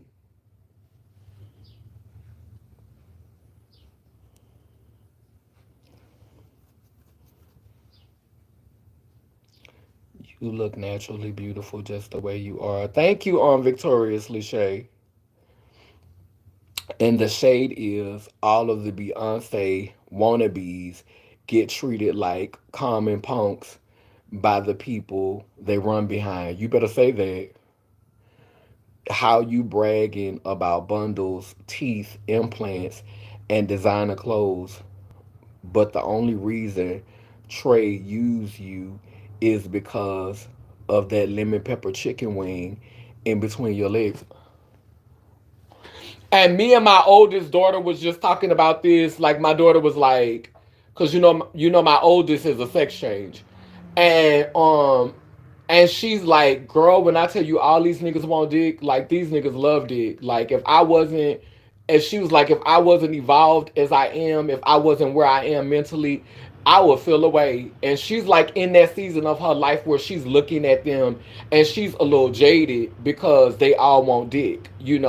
And I told her, like, that's not an uncommon thing. I felt like that when I first got my sex change. I knew what I was getting myself into. I knew that the niggas loved dick because I had one until I was like 37 years old. So I know how much the boys love cheese. But but I knew that I couldn't keep it. Like even when I had my orchiectomy, I knew I was making a sacrifice because I know how a lot of men take the dick like they starving. Like I knew that I was losing my money maker, so to speak, and I was moving out of a space that was very lucrative for me. I knew I was making a sacrifice, but it doesn't get to you, it doesn't hit you until you really get on the other side and you really see the look of disappointment on these niggas' faces when they find out you don't have no dick to give them, when they thought they was about to get some dick, bitch, when they had their mind and when they had they mouth watering and they booty hole thumping for some peace, bitch, and you ain't got nothing to give them, girl. It really, really lets you see it. And this is where I am with it, because I'm not upset about men choosing dick or wanting dick anymore. Like, that doesn't upset me anymore. I'm like, girl, halflings gonna do what halflings gonna do. And I'm in a way, I'm kind of happy that a lot of these DL men are getting to the point to where they're like really just ready to just say, I like dick, whether it's on a gay man or whether it's on a trans man. I'm just happy that they are being bold enough to say, hey, this is what I want. Like, that's a part of the journey to liberation. Just don't get so much dick that you decide to be another toxic tranny, that you transition to become one of the toxic Jezebel girls. You go and get facial film and go and get all these surgeries so you could get dick, and you run around here spewing toxicity. You old toxic Jezebel, all for dick. Like, but I'm happy that you're in a space in your life where you can own the fact that you love dick. That you don't have to hide no more. That you bold enough to say, I want some dick. I'm happy for you. I just don't want you to become some toxic version of womanhood in your pursuit of dick.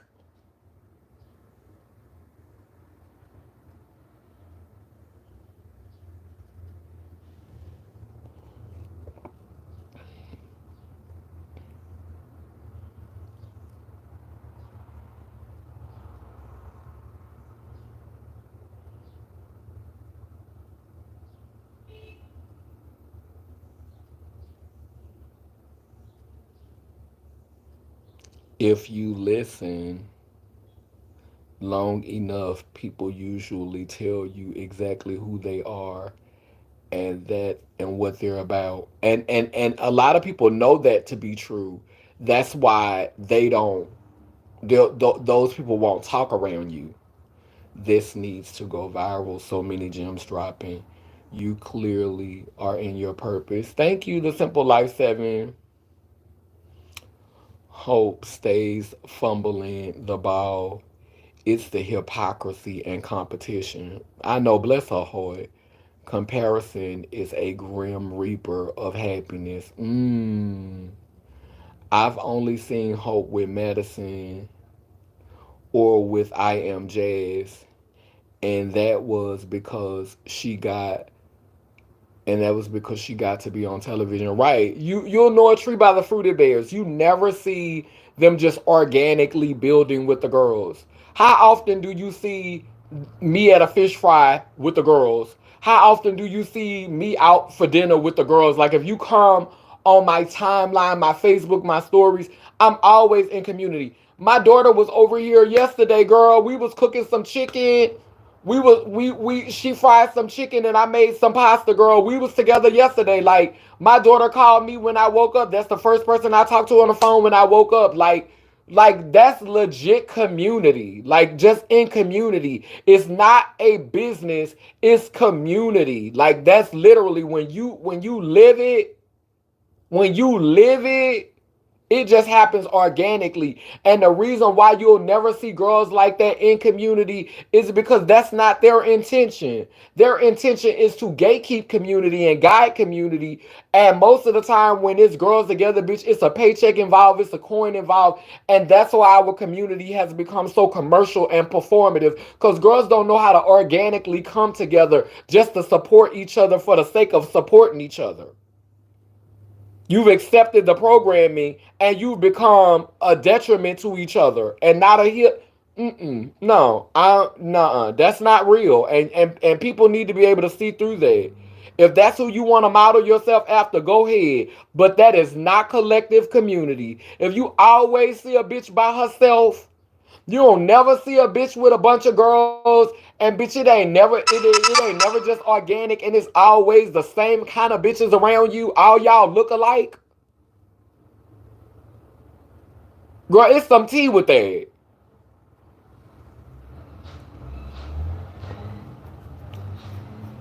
I remember when Hope was going backwards and forwards with Lucy on Facebook years ago, and she was so nasty and stuck up for no reason.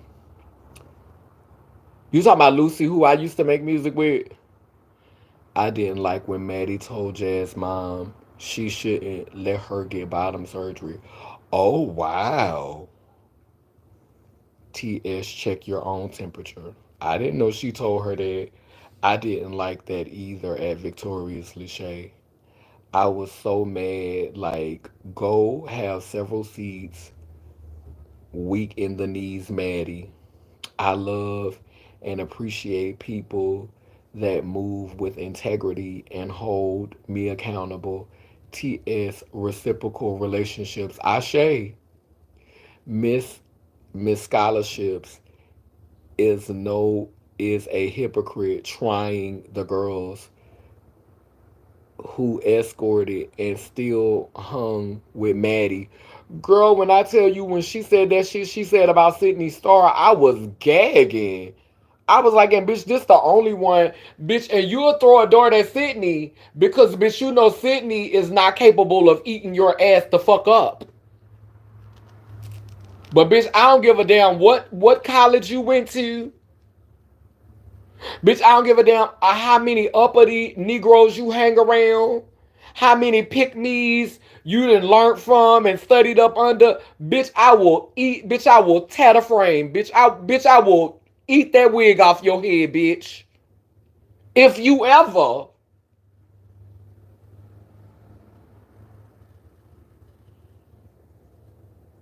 bitch, I will eat.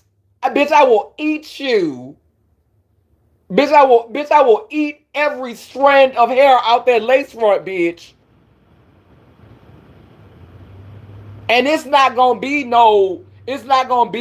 one of them, it's not gonna be one of them political reads, bitch. I'm going to read your soul.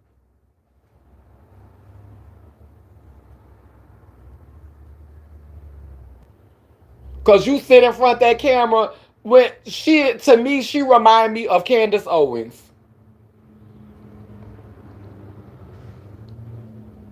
She remind me of a Candace Owens that panders to black elites.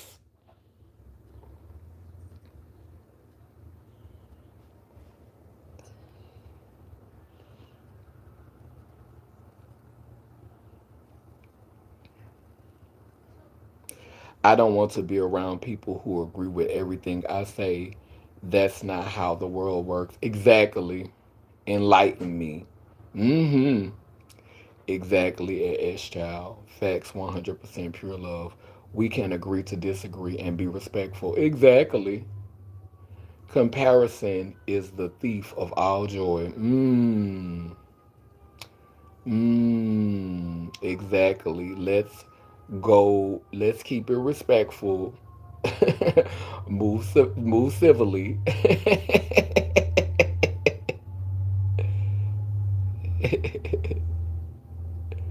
Yeah, exactly. Who's zooming who? I can't pretend no. Come come see me at 36, 46, and 56. Exactly. Exactly. Exactly.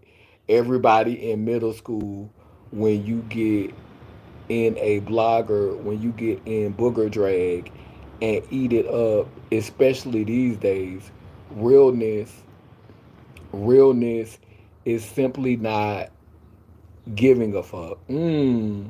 Exactly. I'll read myself in a New York Minute. Come on, goddess, purple goddess. I remember when I was younger, I told a dude I was gay, and he said he loved lesbians because bitch, he still didn't know the tea. Pure love. I'm back. My Wi-Fi was out. Well, you be getting your downloads in other ways on Prodigy. Damn if you do, and damned if you don't. The halflings be acting like they have Tourette's when they praise they massa. Being you regardless, period. Victorious, Lisha, yes. Come on, hand clap. TS Resonance. Our natural voices are matriarchal power and comes from the deep depths of our soul. You better say that. Yes, speak for the dolls that couldn't speak up for themselves. I'm detaching from the linear dysphoria spell. You better say that, Anandia. Come on, Prodigy. I used to be scared to speak until I almost lost my ability to actually speak. Oh my God, goddess, today. The church vampires love to keep a woman in the back until it's time for communion. All they have all they all have that whiny sound. No, ma'am. Until it's time to pass out cakes and fried chicken after church service. Whiny, cartoony, annoying as child. You better say that. Dialect is very nasally. Yeah. I mean, God, you're so. Boy, what are you doing, boy? I mean, God, what? Girl, trade is always girl.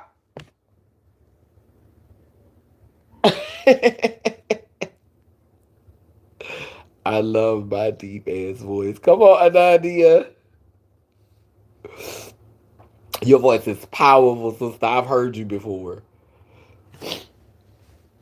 And with us, because this is very much me, like my voice has its layers. Like my voice naturally softens when like my maternal side is coming out or I meet somebody I'm attracted to, my voice naturally softens. If I'm aggravated, my voice naturally deepens. If I'm just level playing, my voice is naturally, but it depends on what space I'm in, what space I'm in, what you gonna get. If I get mad, my voice naturally gets heavy and bolsterous. If I'm in a maternal phase, like being soft and nurturing or being like romantic, like my voice naturally changes. I don't have to perform. It just happens on its own. And that's how I know when I'm attracted to someone or not. Because I don't even have to think about it. My voice softens when I'm talking to them. If my voice don't soften on its own when I'm talking to you, that means I'm not interested.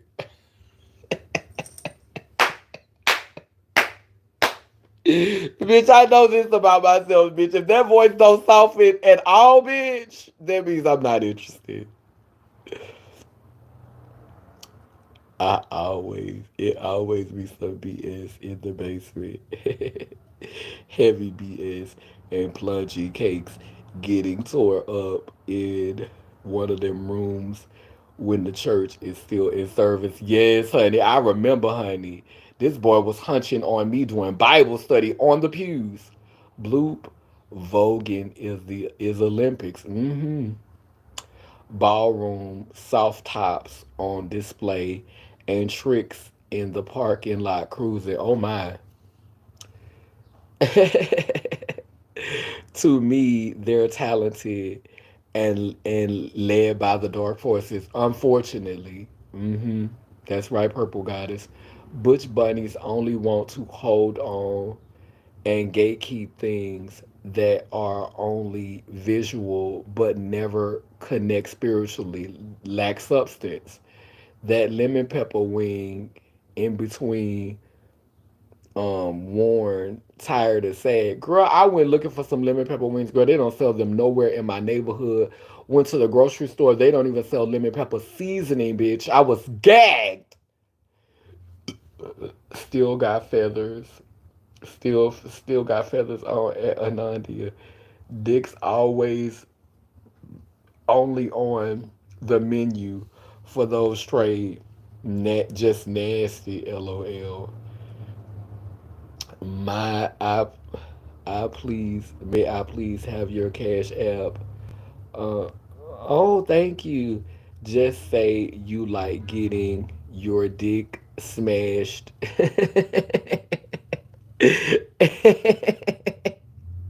And be at peace with life. Those men had me disgusted when I was on testosterone blockers. I've been so ready to scrape this meat and gristle off the bone. Girl, the way they cut up. That's why you never tell people what you don't like being done to you because that's what about to do the same shit, but you have give them the game to deceive more creatively and stay in your space longer. Put my cash app in the chat. It's Laylem Layler. Which one of y'all know how to spell Laylem Layler? And put the cash symbol in front of it. Cause I know we should know how to spell Laylem Layler. One of the moderators. Halfling women have discernment about everyone but their DL Butch Queen men's and they toxic they toxic as actions at Eschale.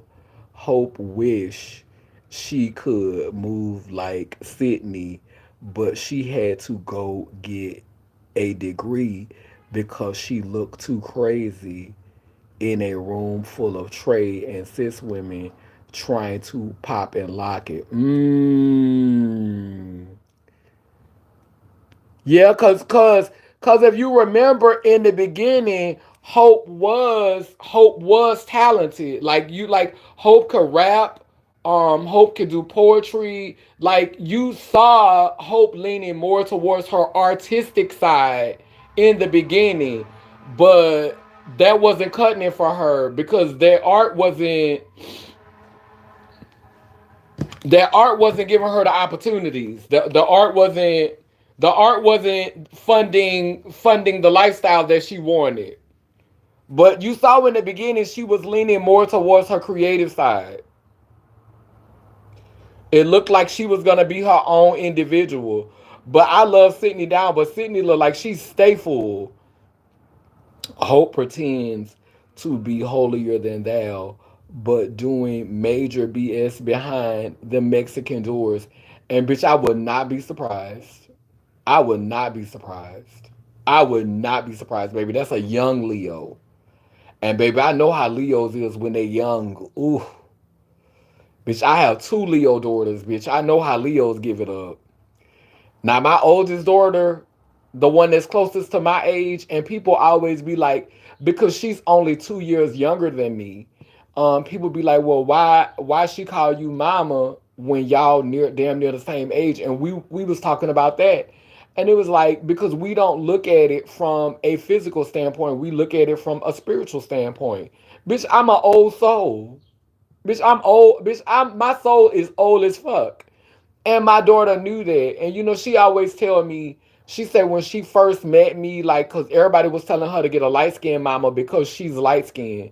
So, they was like, pick a light skinned mama, pick a light skinned mama. And she was like, no. She said when I walked in that club, cause she met me when I was dancing at Papa Joe's. She said, Mama, when I walked into that club, she said you stood out from all of them girls. She said it was like you had a halo around you, like you had a glow, like I saw your aura.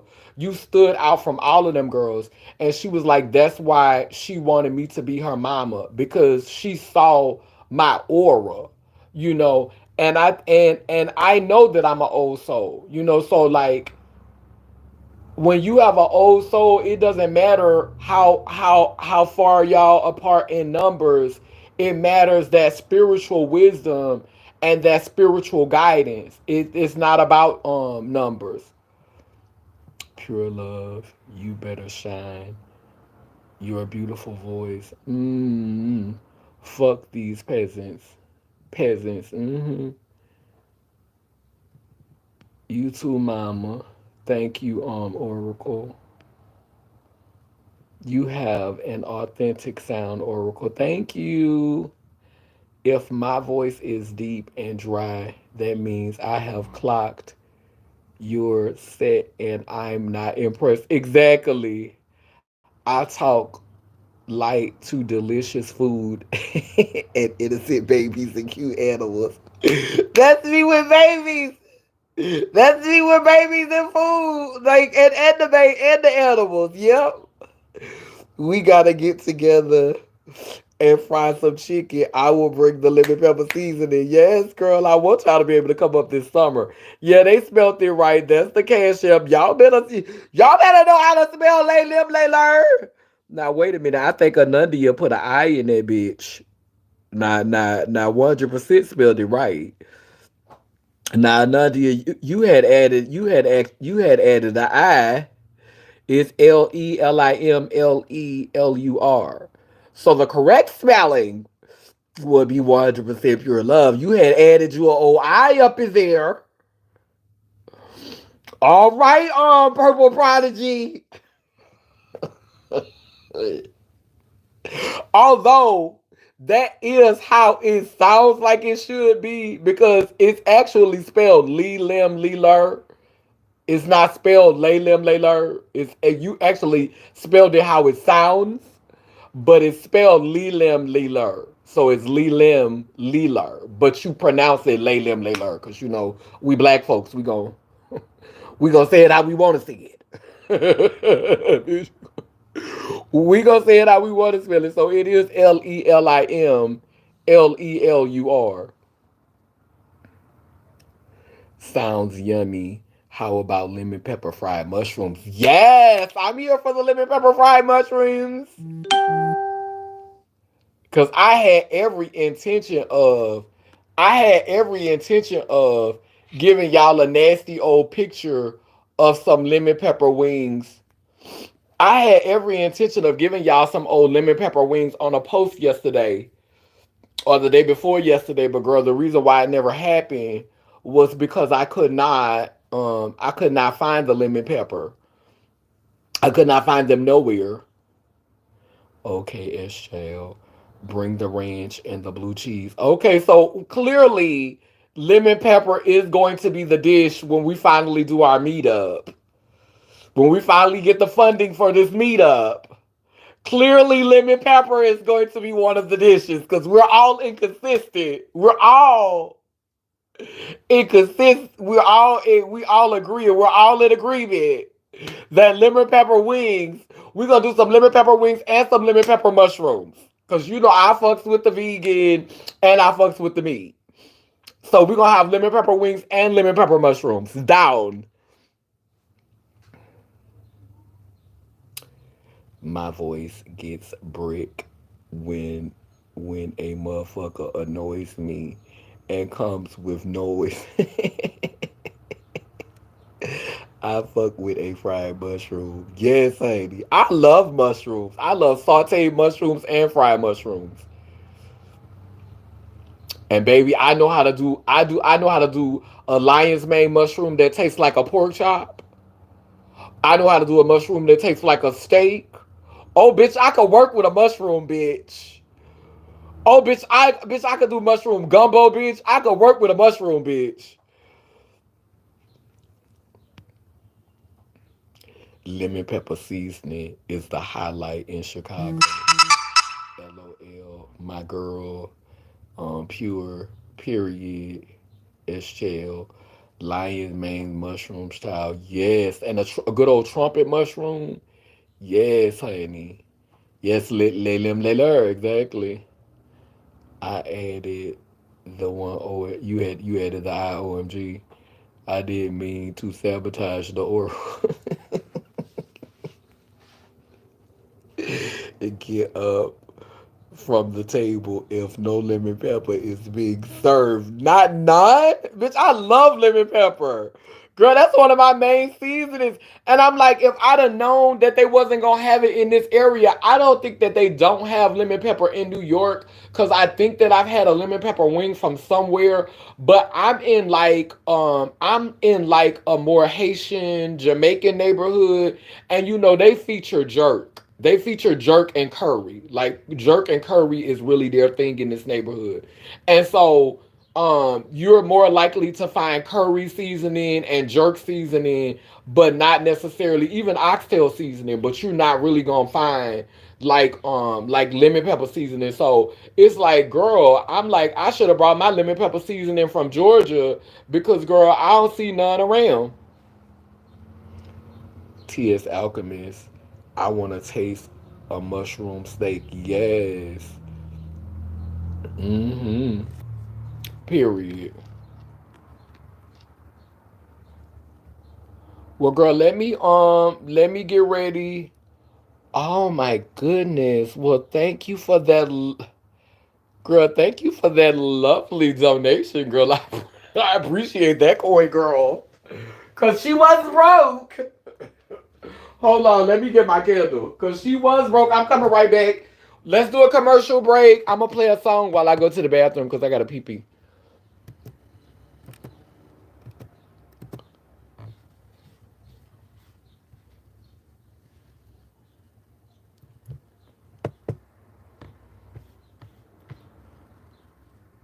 Yeah, girl. I made some curry potatoes today, and I'm about to get ready to eat them. I woke up and I felt like cooking, And I made me some curry potatoes. And girl, when I tell you I'm ready to fuck them curry potatoes up, I made some rice and I made some curry potatoes, girl, and I'm ready to fuck them girls up, honey.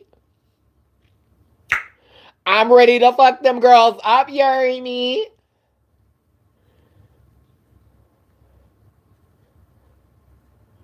Girl, we gonna do reflections of a former sex worker.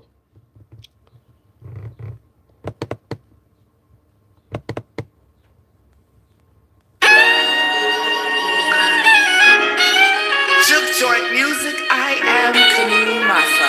This piece is titled Reflections of a Former Sex Worker. Yeah, that's right, I'm a former sex worker. But by day I flipped patties and smeared mayo on toasted buns and dropped fries. My nights weren't that different. Don't you look so surprised? At noon I was bagging kids' meals, a side, a drink, and a toy that came free. But at night there was also toys, drinks, and a side of me that often ended in sorry. I've been the snack and I've served snacks, but it wasn't my dinner menu that was the cause of diabetes and heart attacks. Yet for that, I was never arrested. Under the law, the 99-cent menu is protected. But sex work in a time not so long ago, you could get 20 years. The charge was crime against nature, and it was enough to bring grown folks to tears. Why was the justice system being so hard on sex workers who engaged in oral and anal sex? Since when does another grown man get to tell another grown man how to get his penis wet? Why were women being punished for engaging in self-autonomy, only respected when they submitted to monogamy? Meanwhile, the world around them was marinating in bigotry. Such unfortunate symmetry. The fact that we could go to jail for selling the first... Girl, I'm gonna show y'all this. So this got a little bit of it's got some cream of mushroom, cream of chicken mushroom, chicken bouillon, potatoes, onions, bell pepper, curry, coconut oil, coconut milk, yeah, coconut milk, some tomatoes. I cut up a little tomato in it. Like I said, green onions, regular onions. But girl, it looks so pretty, girl. Bitch, I can't wait to fuck this shit up. Girl, when I tell you that looks so pretty, girl, you see the potatoes. Girl, it's the got cold now because I cooked it 2 hours ago. But girl, I got some rice to go with it. I got me some little rice, girl. Girl, man, my little rice, girl. My little rice and my little curry potatoes, girl. Oh, girl.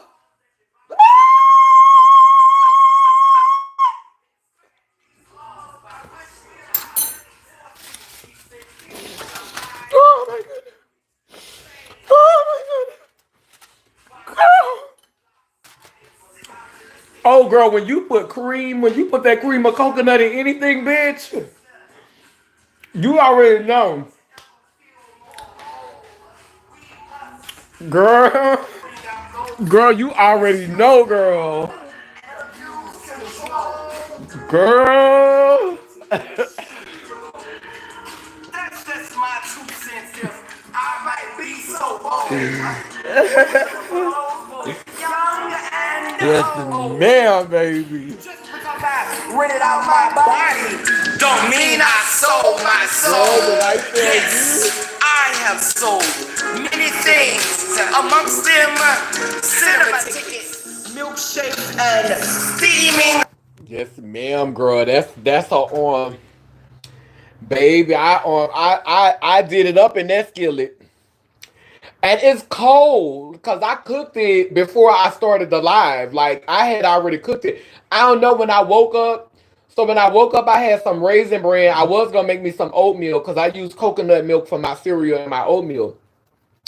But I had me some raisin bran cereal. And then I got on the phone with one of my sisters, Lanya, and we started talking. And me and her was talking on the phone. And I was like, "Girl, let me just go ahead and make these because I was thinking about the potatoes last night. So I was like, girl, let me just go ahead and make these potatoes now, girl, because I'm you know when you get older, girl, you fantasize about your meals the night before, girl, like the day before, girl. You be like, what I'm gonna cook tomorrow, girl? Girl, I'm gonna do that so and so with that so and so, girl. Oh yeah, girl, and I'm gonna add this, girl, and I'm gonna do that, girl. I'm gonna use this seasoning, girl. When you get to be a certain age, bitch, when you get to be a certain age, when you get to be a certain age, you fantasize about your meals the day before. Like you don't just be out randomly getting a meal, bitch. You fantasize, bitch, about your meal and how that meal is going to be executed, what you're going to put in this meal, how this meal is gonna go, bitch. I be laying in the bed, girl. Yes, ma'am, girl. I'm a smother them potatoes, girl, with some onions and bell peppers, girl. I'm a smother them down, girl, with some coconut oil, girl. I'ma smother it down, girl. I make my little base, girl, and then, girl, I'ma add that coconut, girl. Just in your mind, girl. Just imagining how you're about to prepare this meal, girl. And when I woke up after I made my mushroom coffee. I first I had my bowl of cereal, then I came back and I had my mushroom coffee right before the live. And baby, I said, let me go ahead and do these potatoes now so I ain't gotta worry about this later. And I went on ahead and I went on ahead and went straight for it.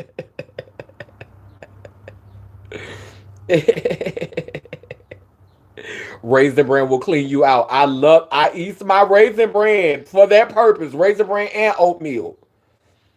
Raisin bran will send you to the bathroom. Yes, ma'am. T.S. Hot Pot. I can't cook no rice. It took me forever. That used to be my weak point, rice too. Go in Oracle. Done hit the Barado. Me either, victoriously shade. That's why I use mini rice or Zatarans if I'm feeling real jazzy. How do you cook rice to excellence? Because every time I cook rice, it looks diluted. Well, the tea where one of the secrets to cooking rice is put the rice in when the water is put the rice in when the water is already boiling. Like do not allow the rice to cook from cold water to done. Put your rice in when the rice has already started boiling, when the water has already started boiling. That has made a huge difference in how my rice comes out. I wait till the water is boiling. I put me a piece of butter up in there. I put me some oil up in there so it don't stick to the pot. And it is about measuring.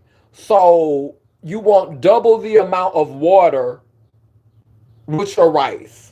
So you want your rice to be like maybe this much, and you want your water to be like maybe that much. So your water needs to come up this much over the rice. And cook it at a medium speed. Don't cook it fast because it's already boiling. But you want at least that much more water. Your rice will be right here. Your water gonna be about right. Your water gonna be like this over the rice. And you want to cook it at a medium speed because the water has already started boiling. And so once the water boils out, the rice should be, the rice gonna be at the top. It's gonna be no more water, and the rice gonna be right. It's gonna be just like it's supposed to be. Sometimes it's good to wash the rice. It depends on what brand you got. That's not a starchy rice. That's not no regular starchy ass rice. So the brand kind of tells you if the rice if because sometimes the rice will be really really starchy and there'll be a whole lot of white shit on the top. If you get some cheap rice, I don't really like cheap stuff.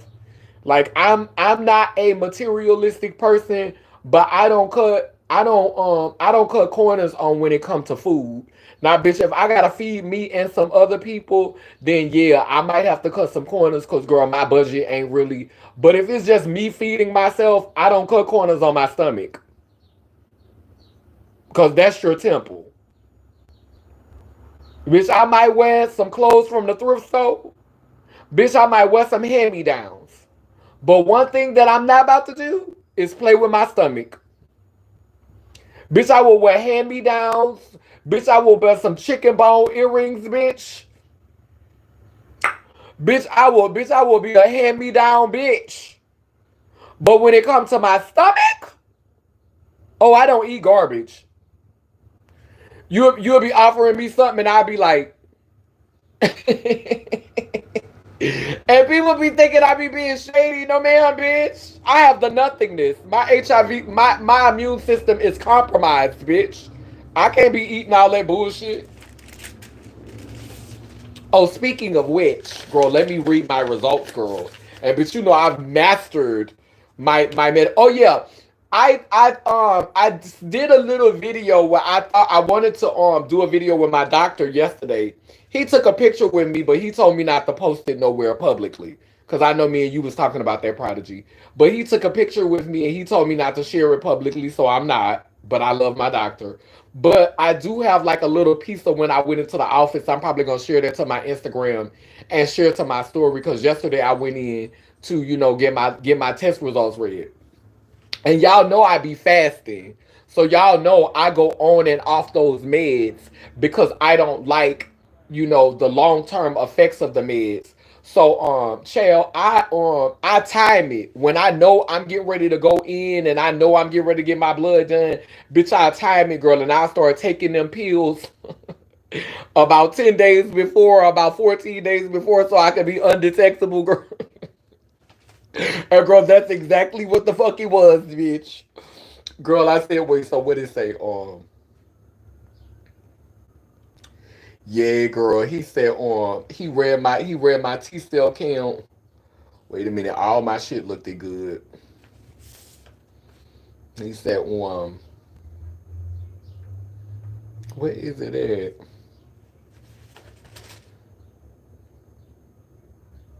Yeah, my CD, my immune system panel. He said it was undetectable. I'm trying to see what he said my T cell count was. Girl, he said my T cell count was He said my T cell count was 800 and something, bitch. I was like, yes, ma'am, girl. And girl, that's with me not even, like eating as healthy as I normally eat, girl. Because I have been giving a little mild cut up here lately. But girl, my T cell count was 800 and something, girl. And girl, he said I was undetectable, girl. And girl, I be rationing them pills, girl. But see, when you learn your body, you know how to do things like that. Like when you know your body, when you've learned your body, you know how to work it like that. Like that's I've learned my body. Amen, a woman. Thank you, God, goddess, baby, because I learned my body, baby. You know your body, baby.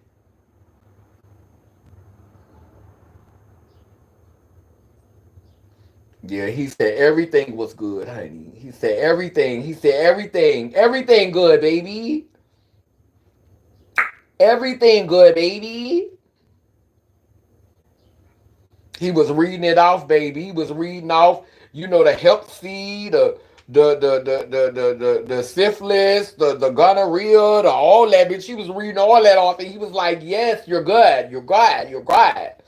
Yes, ma'am, honey, because I don't be around here spreading that coochie like mayonnaise.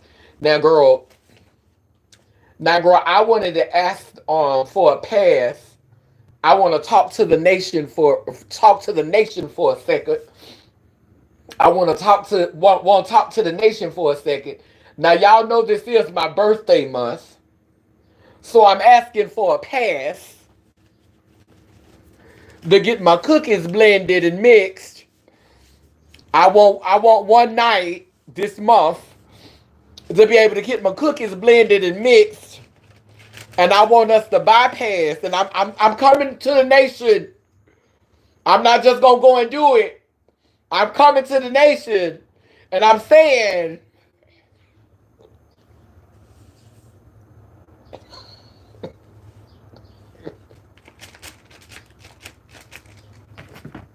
I'm coming before the nation.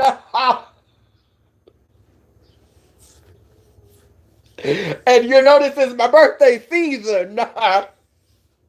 And I want to get my hood checked up under one more time.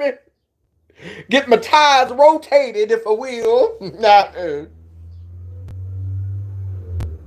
I ain't trying to get married, get no husband, get no man, but I would like to get the cookie jar. Yes, once I finish healing up and feeling good in my body, I'd like to get a old workout if it's okay with the council of elders, yeah, the board. I want the board to agree. Oh, and let a girl get her cookies next.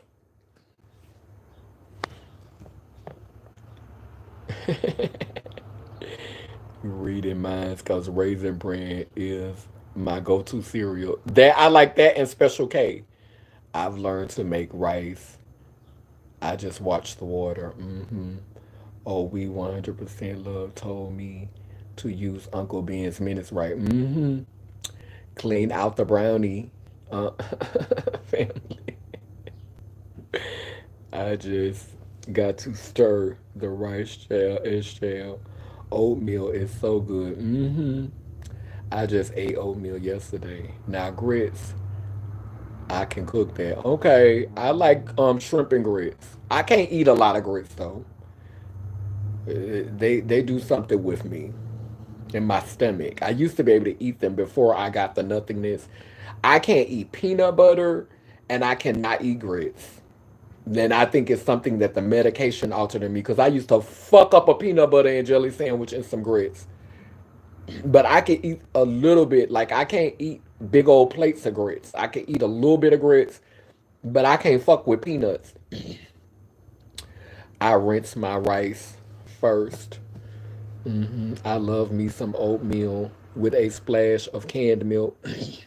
I like it with coconut milk, raisins, nuts, and sometimes cut up fruit like strawberries or just wild berries, blueberries. I love to put an old berry up in some oatmeal. I use a little water, salt, and butter.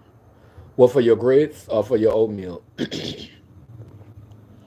I live for a good grits. We with some salt and pepper, some butter. Girl, if you take a shrimp and you saute it in the butter and put the shrimp and the gravy on top of it, like they do fish and grits in Louisiana, we do shrimp and grits. Got you, Oracle, cause I cook it real fast. And thank you. 100% pure love. You taking me back to my childhood with that canned milk and oatmeal, cheese and grits with eggs. Some people put cheese in oatmeal, child. They damn sure do it in jail, and a few pieces of bacon. I use brown rice. I love some old brown sugar and some oatmeal too. LOL at Victorious Lachey. That canned milk is a staple. I be liking canned condensed milk. That's why I'm glad I can find canned oatmeal condensed milk, coconut condensed milk, because that is healthier. I get the best to eat. I like brown rice, but I just can't cook it. Brown rice takes longer to cook too. I want some nice pancakes and hash browns with some onions on the side. Come on now, saute onions. I always, I'm always going to eat well, even if it's just a light bite. Okay, brown rice is very stubborn to cook. Yeah, it takes longer to cook. You need more water with brown rice. Yeah, you need more water because brown rice takes longer to cook because brown rice is the pure rice. Yeah, it takes longer. Like where regular rice may take 20 minutes, brown rice will take 30. I'm going to eat in luxury most of the time. I eat snacks sometimes. Okay, I just got I just go buy already cooked rice. Okay, I will go to the Chinese people and get some rice in a minute when I don't feel like cooking it. Can I just have the rice? And it's not in currency. Brown rice from Chipotle is delicious. Chipotle is tea, but stingy as fuck. Some places be cool and generous. Yeah, Chipotle pretty generous up here, which is shocking. But you know they gonna charge you though. Okay, Oracle. The Chipotle is stingy with the proteins and give you all that rice. Uh-huh.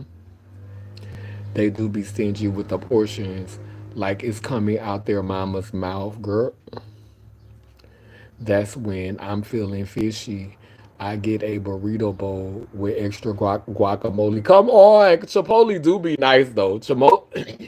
Chipotle gonna give you everything that you need. Like Chipotle is healthy, and then if you want to, you could do like the little vegan options, you know. But Chipotle do like you know, every now and then a girl just be feeling like she just want to cut up, girl, and she'll have like some Taco Bell, girl. One of my guilty pleasures with Taco Bell is a nasty old Mexican pizza, but I don't like the refried beans on my pizza. Bitch, just give me the chili, give me the cheese, give me the sour cream, and put me some extra tomatoes on that and make sure it's crispy.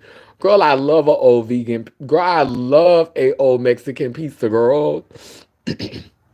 I don't do Taco Bell all the time because you know Taco Bell wreaks havoc on your bowels.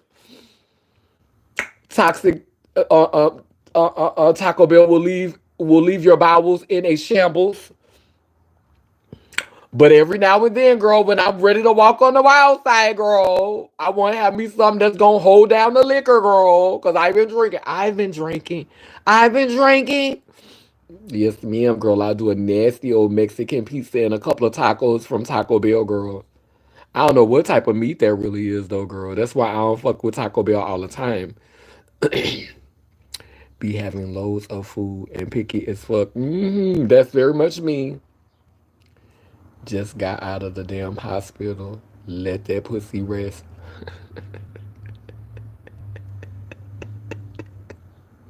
It's my birthday month.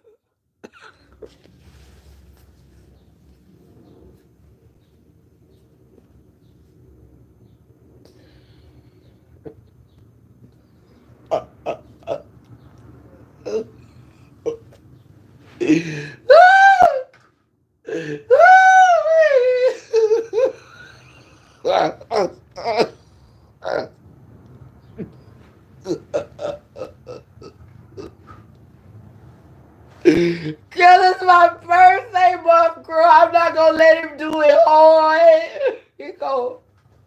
I'ma stay be gentle. I was gonna wait another week. Yeah. Good, that lady said take a cold shower. Then let that info rest, girl. We going to order you a rose toy. TS pound of cookies. TS cookie jar can open for Cosmic Night on your birthday. Okay. I have to wait all the way to my birthday? Damn.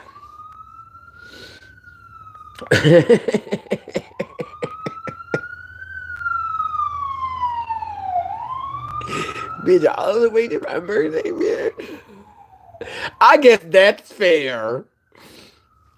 Damn, bitch.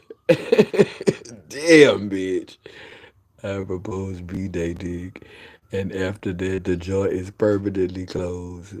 Can we close it for just 4 months again, girl? Can I open the joint once seasonally? Like maybe I open the joint once in the summer, once in the fall, once in the winter. Maybe a seasonal opening of the jar. Bitch. Oh we. I love putting peanut butter and chili crisp in my ramen. I used to be able to fuck up some peanut butter. It is, mama. Taco Bell. It's my sneaky link, but we parted ways. I love refried beans with seasoned rice. I don't like Taco Bell refried beans. Like I like real refried beans from real Spanish restaurants. I don't like Taco Bell refried beans. I'll fuck with some refried beans, but I don't like them from Taco Bell. I don't like they refried beans. I'll be like, yeah. I used to tear down a platter of nachos from Taco Bell. And bitch, when I tell you I know that your anal cavity was in a shambles. Oh yes, a chalupa is yes, I could do a chalupa. Extra everything, girl. I know that your anal cavity was in utter turmoil. They are indeed, bitch. The nachos dick down my taste buds. Girlfriend, I love a good chalupa, okay? I used to put peanut butter on everything I ate. Anal cavity was traumatized, bitch. This meme, girl. Girl, I have toys, girl. I have toys. But girl, a nasty old LOL have a shower attachment that handle all of it. Girl, it's not the same. It's not the same. I dush like a gay porn star over here.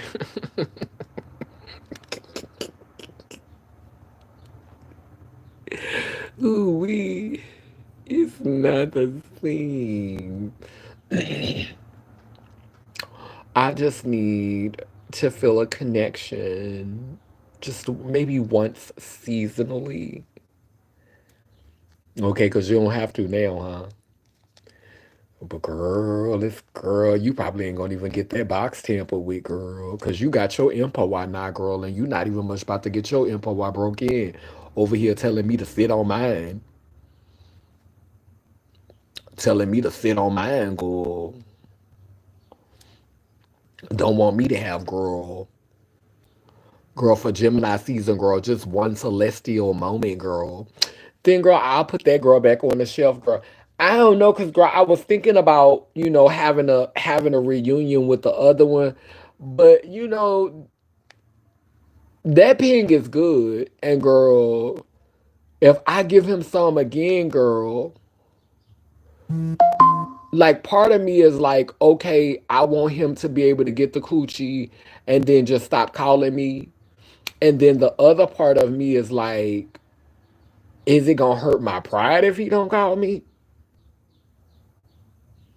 Like that's the thing when you're dealing with actual people. Cause low key, I want it to just be phenomenal and amazing. And I want us to just be like, okay, I'm going my way, you going yours. But girl, it does sting a little bit when a bitch don't call you no more and a bitch don't try no more, even though you know it's for the best. Like, okay, he didn't call, he not coming around. You got to mentally tell yourself, okay, this is what you wanted, this is what you manifested. You didn't want this to be a lingering thing. Cause I've had dudes to reach out to me and wanting to hook up, and I'm like, no, because I know what you want. Like y'all try to act like y'all not happy with the coochie hole, and y'all be trying to flip somebody over and doing their booty hole. And girl, every time I do that with these dudes, I always be feeling degraded when I be letting them children in the back door, girl. And anybody that I think wants some booty hole, bitch, I don't want to do it, girl. I'm sorry. And that's the reason why I kind of like him, because he never even hinted at it. Like he never even tried. Like he never even like he never pressed. He was like, well, he never was like, oh, okay, you want to do anal, or like, can I hit it from the back? Like he never did that. Like he was totally fine with the cooch. He loved it. And he done messaged me a few times letting me know he wants some, bitch. The day I had my surgery, he messaged me. He messaged me the other day. And And so I don't know because that dick was good, but I don't want it to be so good that girl, I be wanting him to come over here and do it weekly. Like I don't want it to be like a weekly thing. Like, but I also am like I have to prepare myself if I do decide to be with him physically. I have to understand that no matter how good it is, I have to be able to say, okay, we double back, we did it one more time. This is my saying goodbye. This is the goodbye one. Because I need to put that cookie back in the jar for at least another season so I can stay focused on my mission. I can't just be around here just spreading it every other week and spreading it every weekend because it really does take me off balance. I could be honest and hold myself accountable and say if I'm getting the wrong dick every week. Now, if I was getting some ping that was aligned with what I was doing and we were both on some wholeness and mother father and we could pray together and we could build together, then girl, I'd be like I would introduce him to the nation and then we'll go from there. But I don't see that happening. I'm being realistic. I don't see that happening. Me getting dick right now, I think it's just purely for physical connection. Me just wanting to physically connect with someone in that way, and that's purely what it is. And so I don't need to be getting that every week because I think that that's what's wrong with a lot of us getting the wrong dick too much, and you can't handle it. And these warlocks waving that magical wand around in your crock pot, bitch, and got you all fucked up. He's stirring that magical wand around in your crock pot, bitch, and got you all fucked up.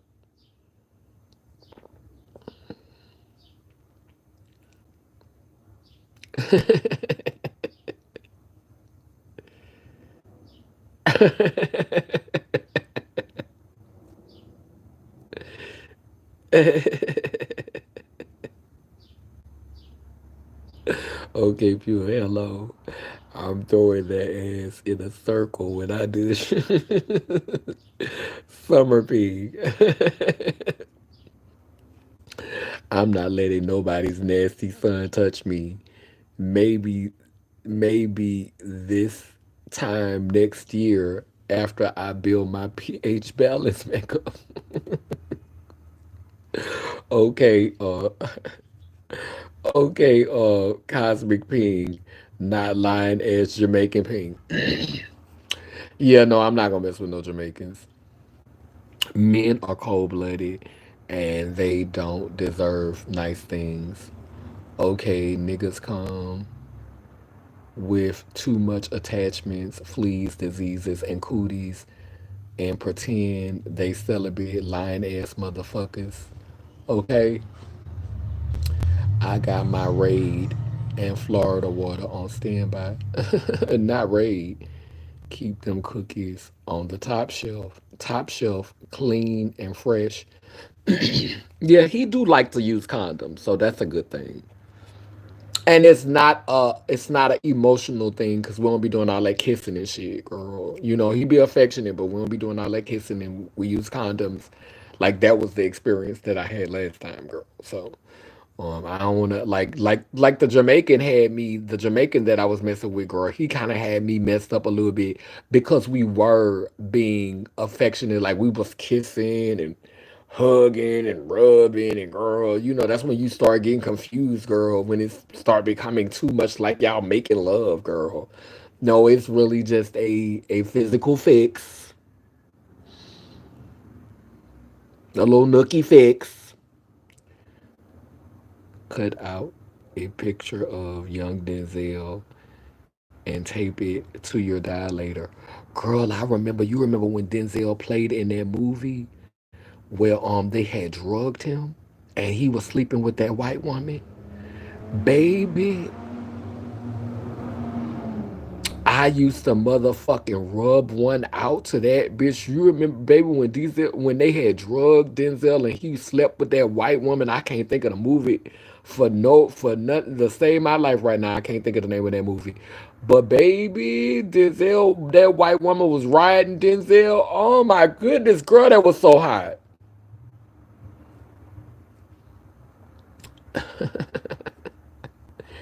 He gonna fuck around and plant a punk generates in your cookies clean and fresh an idea. Them island niggas be a special type of toxic.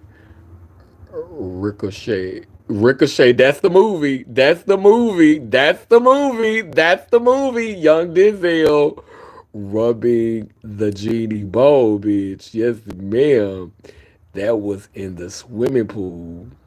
Wasn't he on a table though? Like, didn't they drug him and they put him on some type of table and but I know she was riding his meat and he got the claps.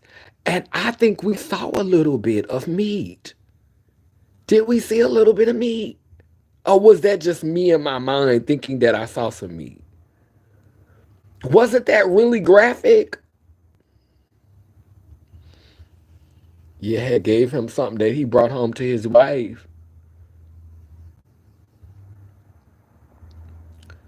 Wasn't it in the empty pool? Oh, okay. I'm about to go find it and watch it again today.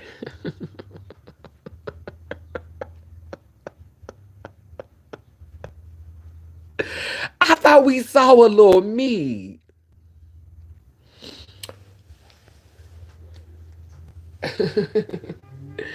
My moose knuckle is going to be thrown.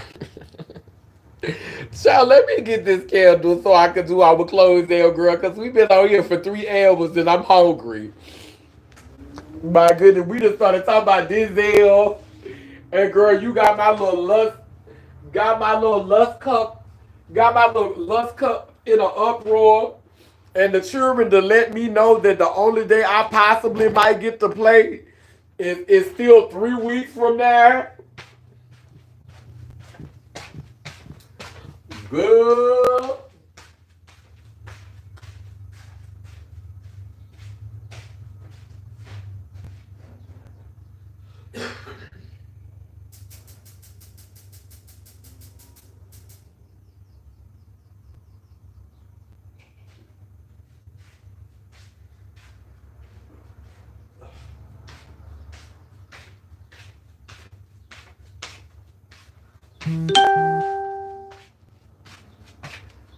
Do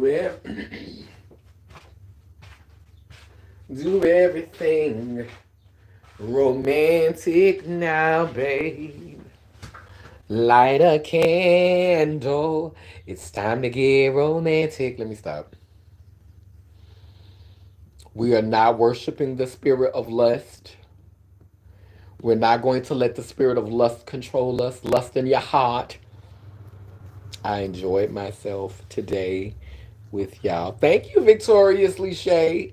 So we have reached that time in the live where I want to give a special shout out to my moderators, the Purple Prodigy, the Purple General, the Purple Goddess, Anandia, S Childs, 100% Pure Love. A special thank you again to Victoriously Shay, who has come in and began to share with us and made a lovely donation today. I really appreciate that. Thank you for being so thoughtful. I appreciate that so much. Um, Also, we want to thank. Was there some people in here? Y'all had to boot a couple of people out. You know, the trolls who came in here and gave my moderators the opportunity to show them the door. Yes, honey, because it's always good to exercise that muscle. And all the girls who will watch from the shadows and not really. Oh, Miss Bubbles was in here for a second. I've been in my spirit work lately. I'm going to reach out to you on Instagram today. Okay, so Miss Bubbles was in here. Thank you, Miss Bubbles. I see you. Um, yeah, I like to go through the comments and make sure that I'm not overlooking anybody, towards the end of the live.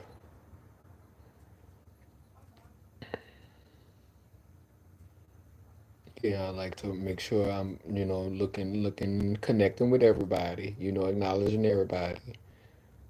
Yes, the simple life, number 7, had dropped some gems and said some beautiful things earlier in the live. And we had to boot a couple of folks up out of here from showing their ass. Mm-hmm. Yes.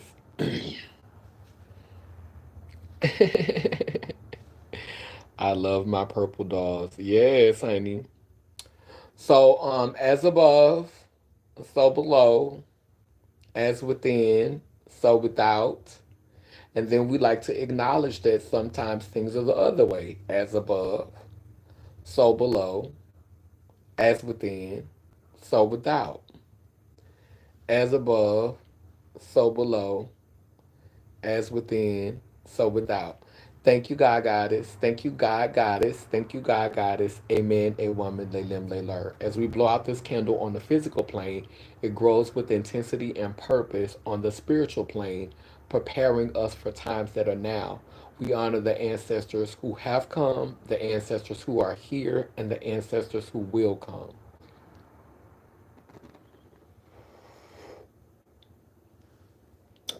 Bound and round, both circle and square, we too speak life, so operations beware. Sending healing to those in despair, El Babosawa, which means we come in peace, no harm to any, Lelim Lelar.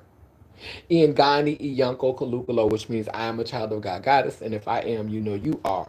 Remember, you do not have to be filthy rich to stand on business. I love you purple ones, I love you gray ones, whole ones.